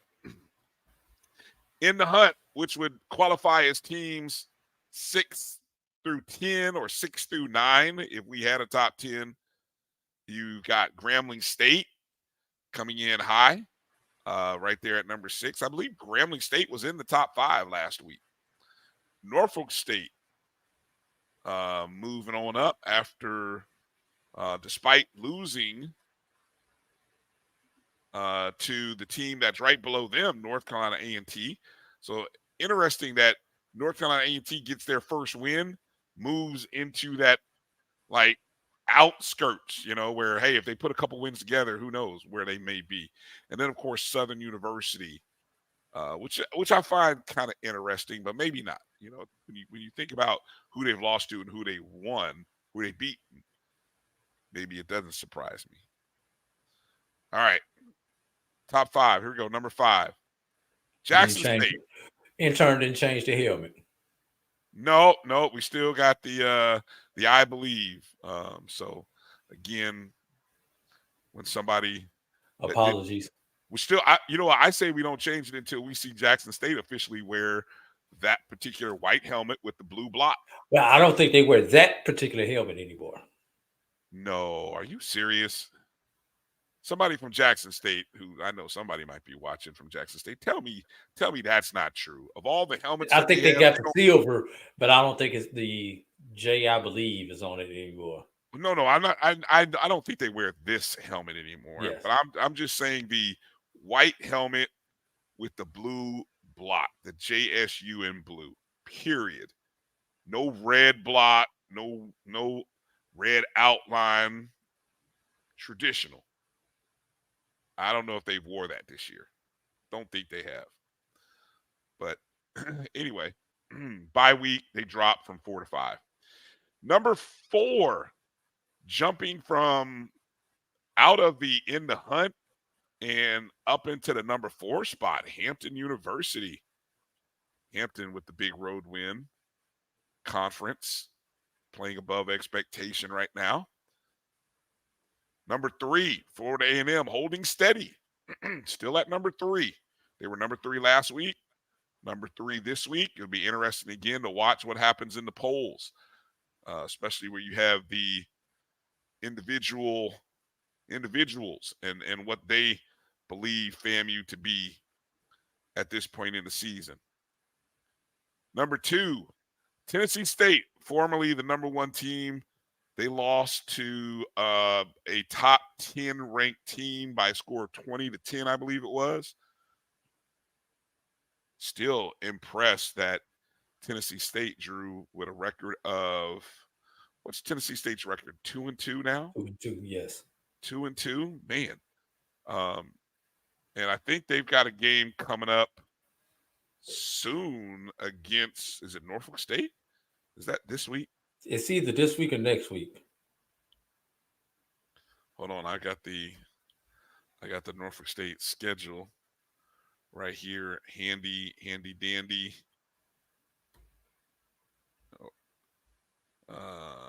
Who am I looking at again? Tennessee State. Yeah, and I only say that because I'm on a different screen, so that sounded weird. But anyway, Tennessee State. Now I can't find them, so this is making great radio. Okay, and TV. Okay, so Kennesaw State. Oh, here I'm gonna tell you what, Drew. I'm gonna make a crazy prediction. This is a stretch where Tennessee State plays Kennesaw State. Then the next 2 weeks after that, they've got Norfolk State and Lincoln at home. Lincoln, California. Lincoln, Cal. So I mean, look, that So the Kennesaw State game is going to be a huge game for Tennessee State, and especially how they are performing in these rankings. They could, Drew, shoot back up to number 1 in a couple weeks. I'm just kind of predicting, seeing how the formula is moving. Again, against who they're playing, but we'll see. Number 1, the new number 1 this week after the overtime win at home. North Carolina Central jumps Tennessee State from 2 to 1, and they move into first place this week in the rankings. And there's your top 5. North Carolina Central 4-1, Tennessee State 2-2, FAMU also sitting at 4-1, 3-0 in the SWAC now. Hampton is 3-2, 1-0 in the CAA, and then there's Jackson State 3-2, 1-1 in the SWAC. What shocks you? What surprises you? Your thoughts on these top 5 as you see them? Norfolk is still around. Shocks me. Definitely the fact that Norfolk is still around. I thought you might say AFC. Yeah, that one also. I mean, one win and all of a sudden. And we kind of discussed this. I know you and I discussed this offline on why the computer favored Tennessee State over FAMU and Hampton. But Tennessee State has probably the best strength of schedule among those top 5. Yeah, and has performed very well against that top 5. Yeah, played 3 good FCS opponents. Of course, they had the game against Notre Dame, who was not a pushover, probably the best FBS team that anybody in this top 5 has played. And they haven't played a Division II team, which Central, A&M have, and Hampton. No, Hampton did. Yeah, I was going to say Jackson State. Have they played Division II team? No, Jackson State has not. Okay, so neither has Hampton. So yes. So, okay, there's the top 5. You guys stay tuned and be looking out for other people's polls. You kind of compare and contrast. This is what the computers say. So we'll kind of and you and I are voters on various polls, so we have our opinions. You know, you brought up a great argument. I wasn't really sure I had the courage to vote Hampton 1, but after we talked about it and went through that discussion, man, I think I am going to write them down as number 1. I think, like I said, it's a week to week thing on how this thing fluctuates. So last week I had Hampton picked 4 in my poll, and of course with Jackson State not playing, I think they had a better win than Central and FAMU. Both challenging, not to downplay it. Edwin asked why the algorithm raised Central over Tennessee State. Any thoughts on that, Drew? Central won, Tennessee State lost. Central was the team that was directly behind Tennessee State last week. I mean, without digging deep into it, I'm just thinking of the logic on it right there. FAMU won, but FAMU, there was a gap between 2 and 3 from last week going from Central to FAMU. So FAMU beat the 100, and I'm gonna say it again, the 128th ranked team was not enough for FAMU to close the gap. No. You know, let's be real. Central and Tennessee State played top 50 teams. FAMU played the bottom team. Well, and I do think and I believe Hampton had a top level opponent, at least top half opponent. Yeah, Hampton did play a Division II, Brian. Teddy No, they did Teddy not. Brown. No, they did not. No, they did not. That was Norfolk State. That was Norfolk State who lost to Virginia State. That's the other school. That's the school on the other side of the Chesapeake Bay. they lost to Virginia State. 17 miles in the wrong direction. Yeah. I will say this. This will be an interesting movement weekend with our rankings. Just a thought here, because here's what you got. North Carolina Central is traveling to Elon. If I'm not mistaken, Elon is a upper level CAA team, right? Hampton is hosting Campbell. Now, if you go with the theory that beating Campbell helped Central, well, I would imagine if Hampton can beat Campbell, that might help them a little bit as well, right? And then, of course, you have FAMU and Southern, who you saw sitting in our in the hunt category, is still highly regarded in terms of their ratings. I didn't have the metric, the computer metric rating for them for Southern. Drew, I don't know. Do you have that available? Southern, just a second. Southern is sitting at 95 in one and at so I may be mistaken then. 62 in another one. Okay. Well, maybe not. Maybe not. I was wrong. Okay. Let's get to the picks contest so we can begin to close out the show here. Last week, Drew and Jamie both went 4-1. Jamie's really good at this. I think I'm gonna have to start. Jamie's a ringer. I'm gonna have to get his advice here because now that they've started taking bets on Division II games, I gotta ask Jamie. I gotta get some advice from Jamie. He's 9-3 over the last 2 weeks. I don't think you or I have ever done that well over a 2-week span. I'm trying to look here. Have we? No. Best you've done is 4-1, which you did again this past week, and I had a 3-2. So you moved a game in front overall at 15-11. Again, you're 15-11. Jamie is 9-3. I think win percentage wise, he's like doing way better than you even. And I'm 14-2.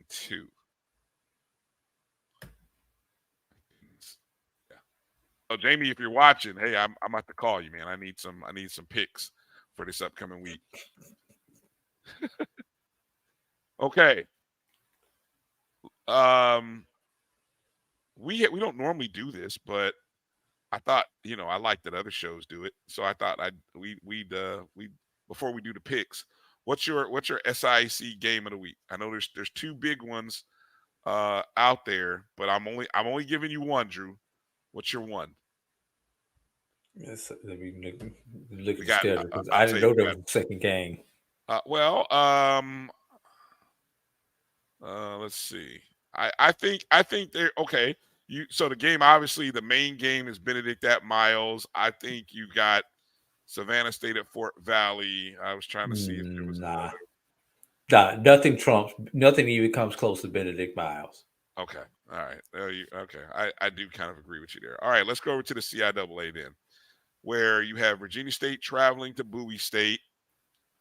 Stop right there. Just stop right there. Really? Every other game is a dud compared to that, Brian. Every other game, there is a clear cut. If we were handicapping all these other games, every other game would be at least a one touchdown towards the favorite. Right. Yep, you're right. I will add, while we're in the world of Division II, I am interested in this non-HBCU conference game, West Virginia State traveling to Notre Dame, Ohio. That is the team that has owned the Mountain East. And West Virginia State now sitting, I believe, at 4-1. 4-0 in conference. Yeah, 4-1 overall, 4-0 in conference. And now you get a chance to measure it up against Notre Dame. So good Ohio. luck. Please put that Ohio behind it. I'm sorry, Notre Dame, Ohio. Yes. Good luck to the Yellow Jackets this weekend. I'll be that's a game we'll be rooting for them. MEAC game. Now, we talked about this as well. I think there's only one. There's a couple of interesting MEAC games, but I don't think there's one that really matters. Lynchburg, South Carolina State. No, seriously. Overall attendance. Will the attendance be over 3,000 at that game in South Carolina State? Probably not. Elon Central. That would. I think that'll be a well-attended game. At Elon. Yeah. Yes. I really do. I think a close. Now, this one you may have a close number 2, and that is going to be Stony Brook traveling to Morgan State. Because Stony Brook travels well? No, I don't mean because of I don't mean like attendance wise. I just mean because of competitiveness. Okay. Yeah. Interesting. All right. I'm just scanning the list here of games. And when you go down the SWAC, I would be honest with you. That's not a bad game in the SWAC this week. No, I don't think, is this a, Is this a 6 for 6? 6 teams, No. 12 No. teams? No, this isn't a full schedule this week? Yes, it is. It Hold is. up. Let Okay. me make I just had the schedule up. I don't know why I can't process it properly here for the SWAC. Hold on, let's see. UAPB and Texas Southern are off. Oh man. Okay. Well, did we? I won't be disrespectful, but okay. Yeah, Alabama. You got Bethune traveling to Alabama State. That game is on HBCU Go. Grambling traveling to Alcorn two teams who desperately need a win in conference. Teams who need a win. Yep. Grambling, Alcorn. How about when's somebody look at when's the last time you recall seeing Grambling and Southern sitting atop the West unbeaten? Think back. When's the last time you think you saw that? I'm gonna go so far back and say 2018. How about that? Because Grambling was getting off to poor starts at that time. It was coming on hot. Right. So I would have to be earlier than that. 2016. Teddy KB Brown says 2016. I was going to say about 14. Well, I was going to guess, and I was just going off the top of my head. I like that. See, Ted, that's somebody who pays attention. I like that. Teddy's been paying attention.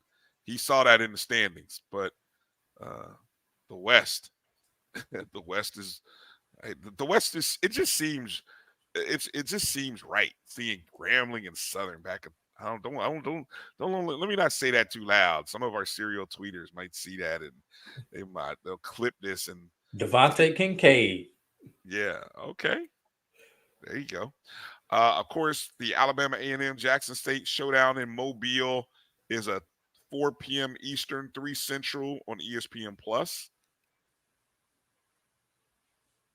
Prairie View hosting Valley. That's a 7 Eastern, 6 Central start. That might be the only dud game, but yeah, that might be the only dud game. And then the matchup, FAMU Southern in Baton Rouge. That's on ESPNU, 7 Eastern, 6 Central. Two teams that statistic-wise, I was just looking at this. You're looking at a team featuring the top 2 defenses, statistically speaking, scoring defenses. Southern. Now, I say this sort of with a cough when I think about who Southern has played this year. But they are allowing just 12.8 a game. FAMU's averaging about 13 a game. In terms of total defense, yardage-wise, FAMU and Southern are 1 and 2. Against the run, FAMU is number 1 defensively against the run. Southern is number 3. Here's what will be interesting, Drew. Here's a little tip, and watch how this plays out. Passing.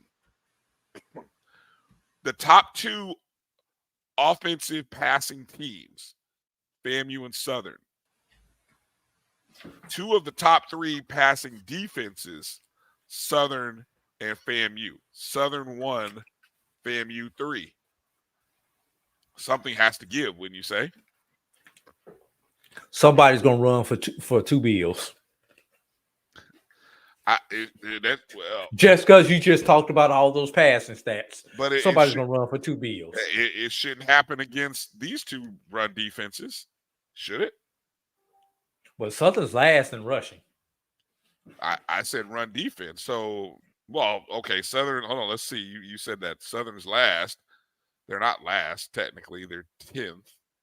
Oh, they that's because they had their breakout performance last week. They were last going into this weekend. Right, averaging 3.1 yards per carry. Florida A&M is sitting in 9th spot, right above Southern. Which is why I say somebody's going to mess around and have 2 bills rushing just because these are the 2 worst run teams offensively against the better run defenses. You know something crazy is going to happen in this game. Yeah. All right. I don't see any, but yeah, that's something to pay attention to. So I would say FAMU at Southern is your SWAT game of the. And, hey, how about this independent game? Yeah. How about Hampton and Campbell this week? Ooh, that's a juicy one. That is juicy. Especially Campbell coming off the loss to Central. I like the over in that game. I think both teams can put up 30 points a game. I predict if I see anything in the 50s, I'm shooting the over big time. Yeah. Hampton versus Campbell. And in Kennesaw State, Tennessee State, we mentioned that earlier. Yeah, must win for. And isn't Kennesaw transition to FBS? Ooh, you got me there. They could be. I don't know. I have to look into it. Don't forget the Morehouse Tuskegee Classic, Drew. Are people excited about that? Morehouse is still winless. I'm gonna be honest with you, Brian. Not really. The class, it's not the same in Birmingham as it was in Columbus. Columbus is a smaller community. Birmingham has a lot more to offer than a Columbus, Georgia. But it was something about the tradition of being in Columbus, Georgia for over 80 years. It was just, I can't explain it, Brian. I really can't explain it. Okay. Maybe it's got to grow with me. You know, it's kind of like when they moved the Florida Classic, when they moved from Tampa to Orlando. It took a minute for it to grow on people. Yeah, somebody did comment that Kennesaw State is moving up next year. Homecomings this particular weekend. The following schools are on homecoming week and have their homecoming game this weekend. Morgan State hosting homecoming. St. Aug has homecoming. Shaw has homecoming. Alabama State homecoming. Lincoln, Missouri homecoming. Bowie State homecoming. Edward Waters homecoming. Alcorn State homecoming. Bluefield State in West Virginia homecoming. Yeah, so that's your homecoming list for this first weekend, first Saturday in October. Let's go. Let's do that. Let's do that thing that we like to do this time of the year, Drew. Picks. Benedict at Miles. Who you got? Benedict at Miles. Going with the Golden Bears at home. Whoa. Really? They've got arguably the hottest quarterback, one of the hottest quarterbacks in the conference. If anybody can crack that Benedict defense, it's going to be Klein Peter. I'm going Benedict. Nope. Not buying it. Defense travels. Too good. But defense travels, but defense also stays and protects his house. Okay. It'll be interesting to see. But here's another good one. Virginia State travels to Bowie State. Who you got? I'm gonna do the opposite thing on this. I'm picking a road team in this one. I just think Virginia State's playing too good right now. That's just that simple. Yeah, I'll again go with the road team. I'll go with the team that I think is a little bit better. Something's off. You losing to Livingstone that way. Something's off. That doesn't happen. I'm sorry, Livingstone. That just doesn't happen. All right, neutral site contest. Alabama A&M versus Jackson State. Who you got? Jackson State coming off the bye. Alabama A&M. Who have they played? Quincy Casey, the revenge game. Good teams coming off a bye tend to win no matter where they're at. I'm going J-State.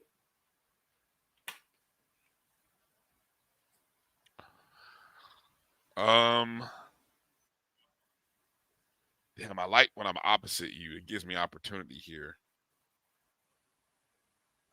I do agree. That's a great analysis there.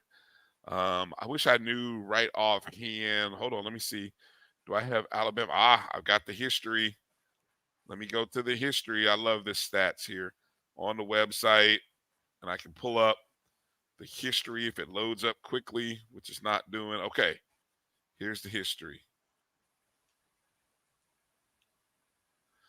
Last year, Jackson State won this contest 27. Jackson State's won the last two. We know that much, at least. Oh, okay, yeah, that's true. Not to say that. And I think Alabama A&M beat them during the pandemic. Yes, Alabama A&M won the previous three. Actually, they've won 3. They've won 6 of the last 7 prior to the 2 years where Jackson State went unbeaten.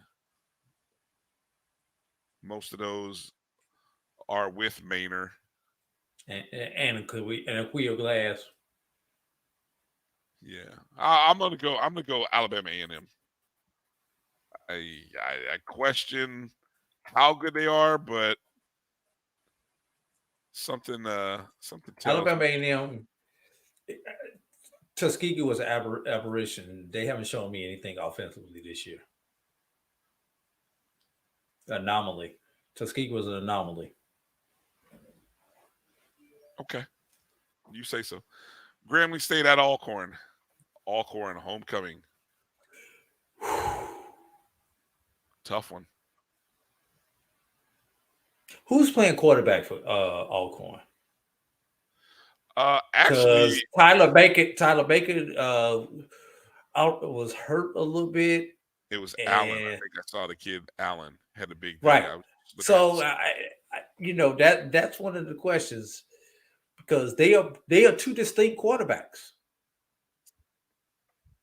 And you really have to kind of know who's playing quarterback to understand what they're going to give. But Grambling has a tough defense. They've got that run game. But I don't know, man. How about this? Will the game, the last 2 weekends, Alcorn has lost and won on field goals at the end of the game. Field goals being missed, field goals being kicked. And it's probably going to come down to a field goal again. That's where I was going. I'm going home team homecoming.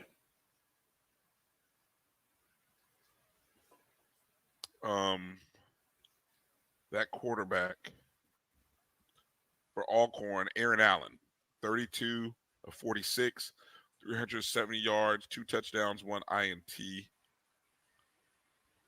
He ran for a net 19. What has happened to Alcorn's rushing?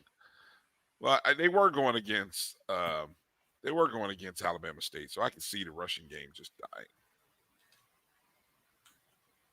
Okay, that's a good pick. I will.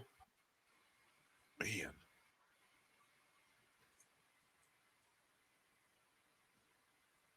I think there's. Excuse me. I think there's a little history in this matchup. If I recall, this game did come down to a field. It's funny we were talking about coming down to field goals. I think this game did come down to a field goal a couple years ago. The last time it was in Lorman. Oh. Grambling's playing really well. I'm going to go Grambling. Hell. Oh, why not? North Carolina Central versus Elon.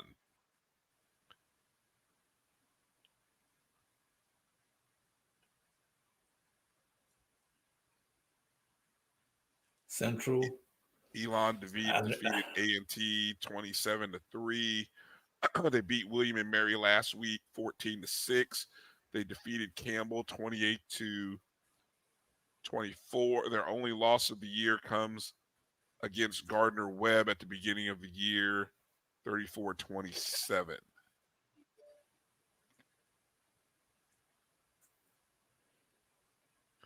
No, correction. They also lost to Wake Forest, 37-17. But I'm sorry, go ahead. Yeah. I was going to say, Elon is trying their hardest to establish a rivalry with the HBCUs. But schools. Yeah, North Carolina HBCUs. But Elon, if you're gonna be our friends, we got to whoop up on you for a couple of years. You can't hang out with me. You remember when you were younger, until we had that fight, you didn't get my respect.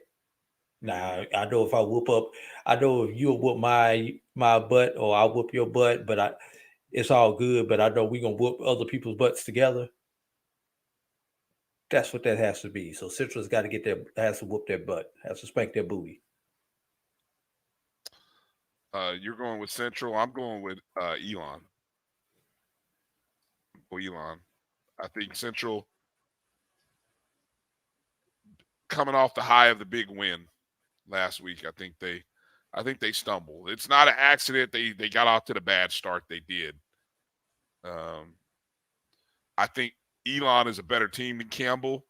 So if they stumble like that, I don't think that it'll be so easy to come back.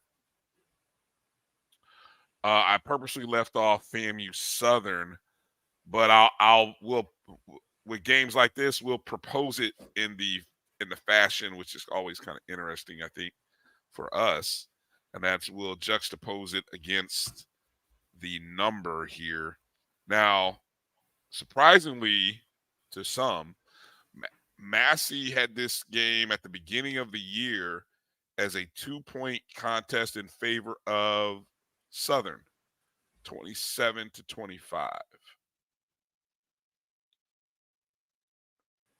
Changed currently.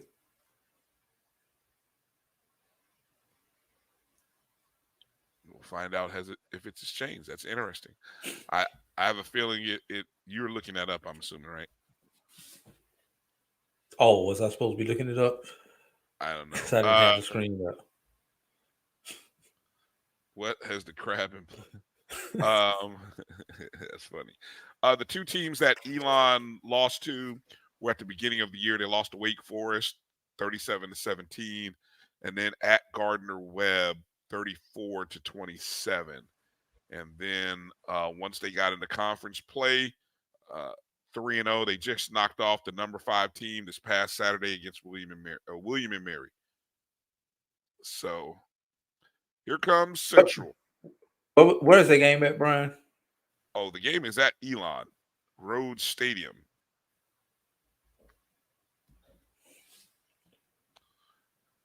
Let's see.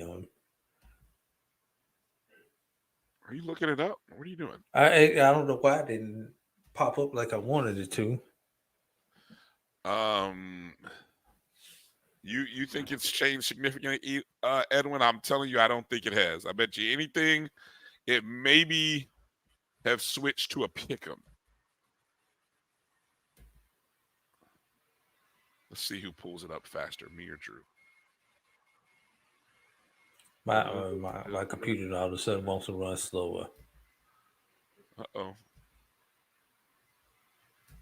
Let's see. Okay, let's see. Elon is rated 23. Central is rated 49. Top 50 matchup. Elon predicted score 35-19. 17% win chance for Central. That's what they're favored by? Yes. 16. According to Massey.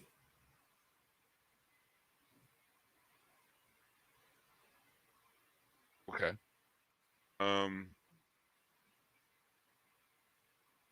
Here we go. Oh yeah, it has flipped significantly. FAMU is predicted a 70% chance of winning, 27-21 score outcome, a spread of 6.5. Does FAMU cover it? Let's set the line at 6.5. FAMU cover 6.5. The way FAMU has been playing, FAMU wins. I don't know if they cover.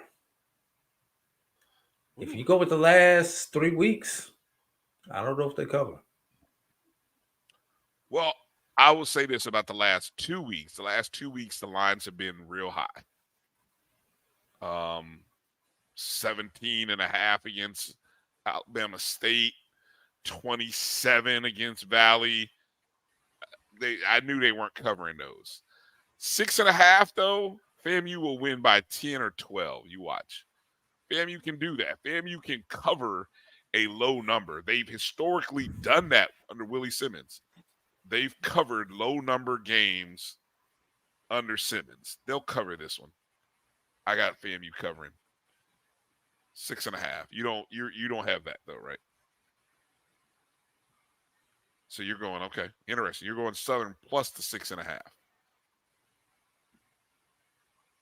All right, good deal.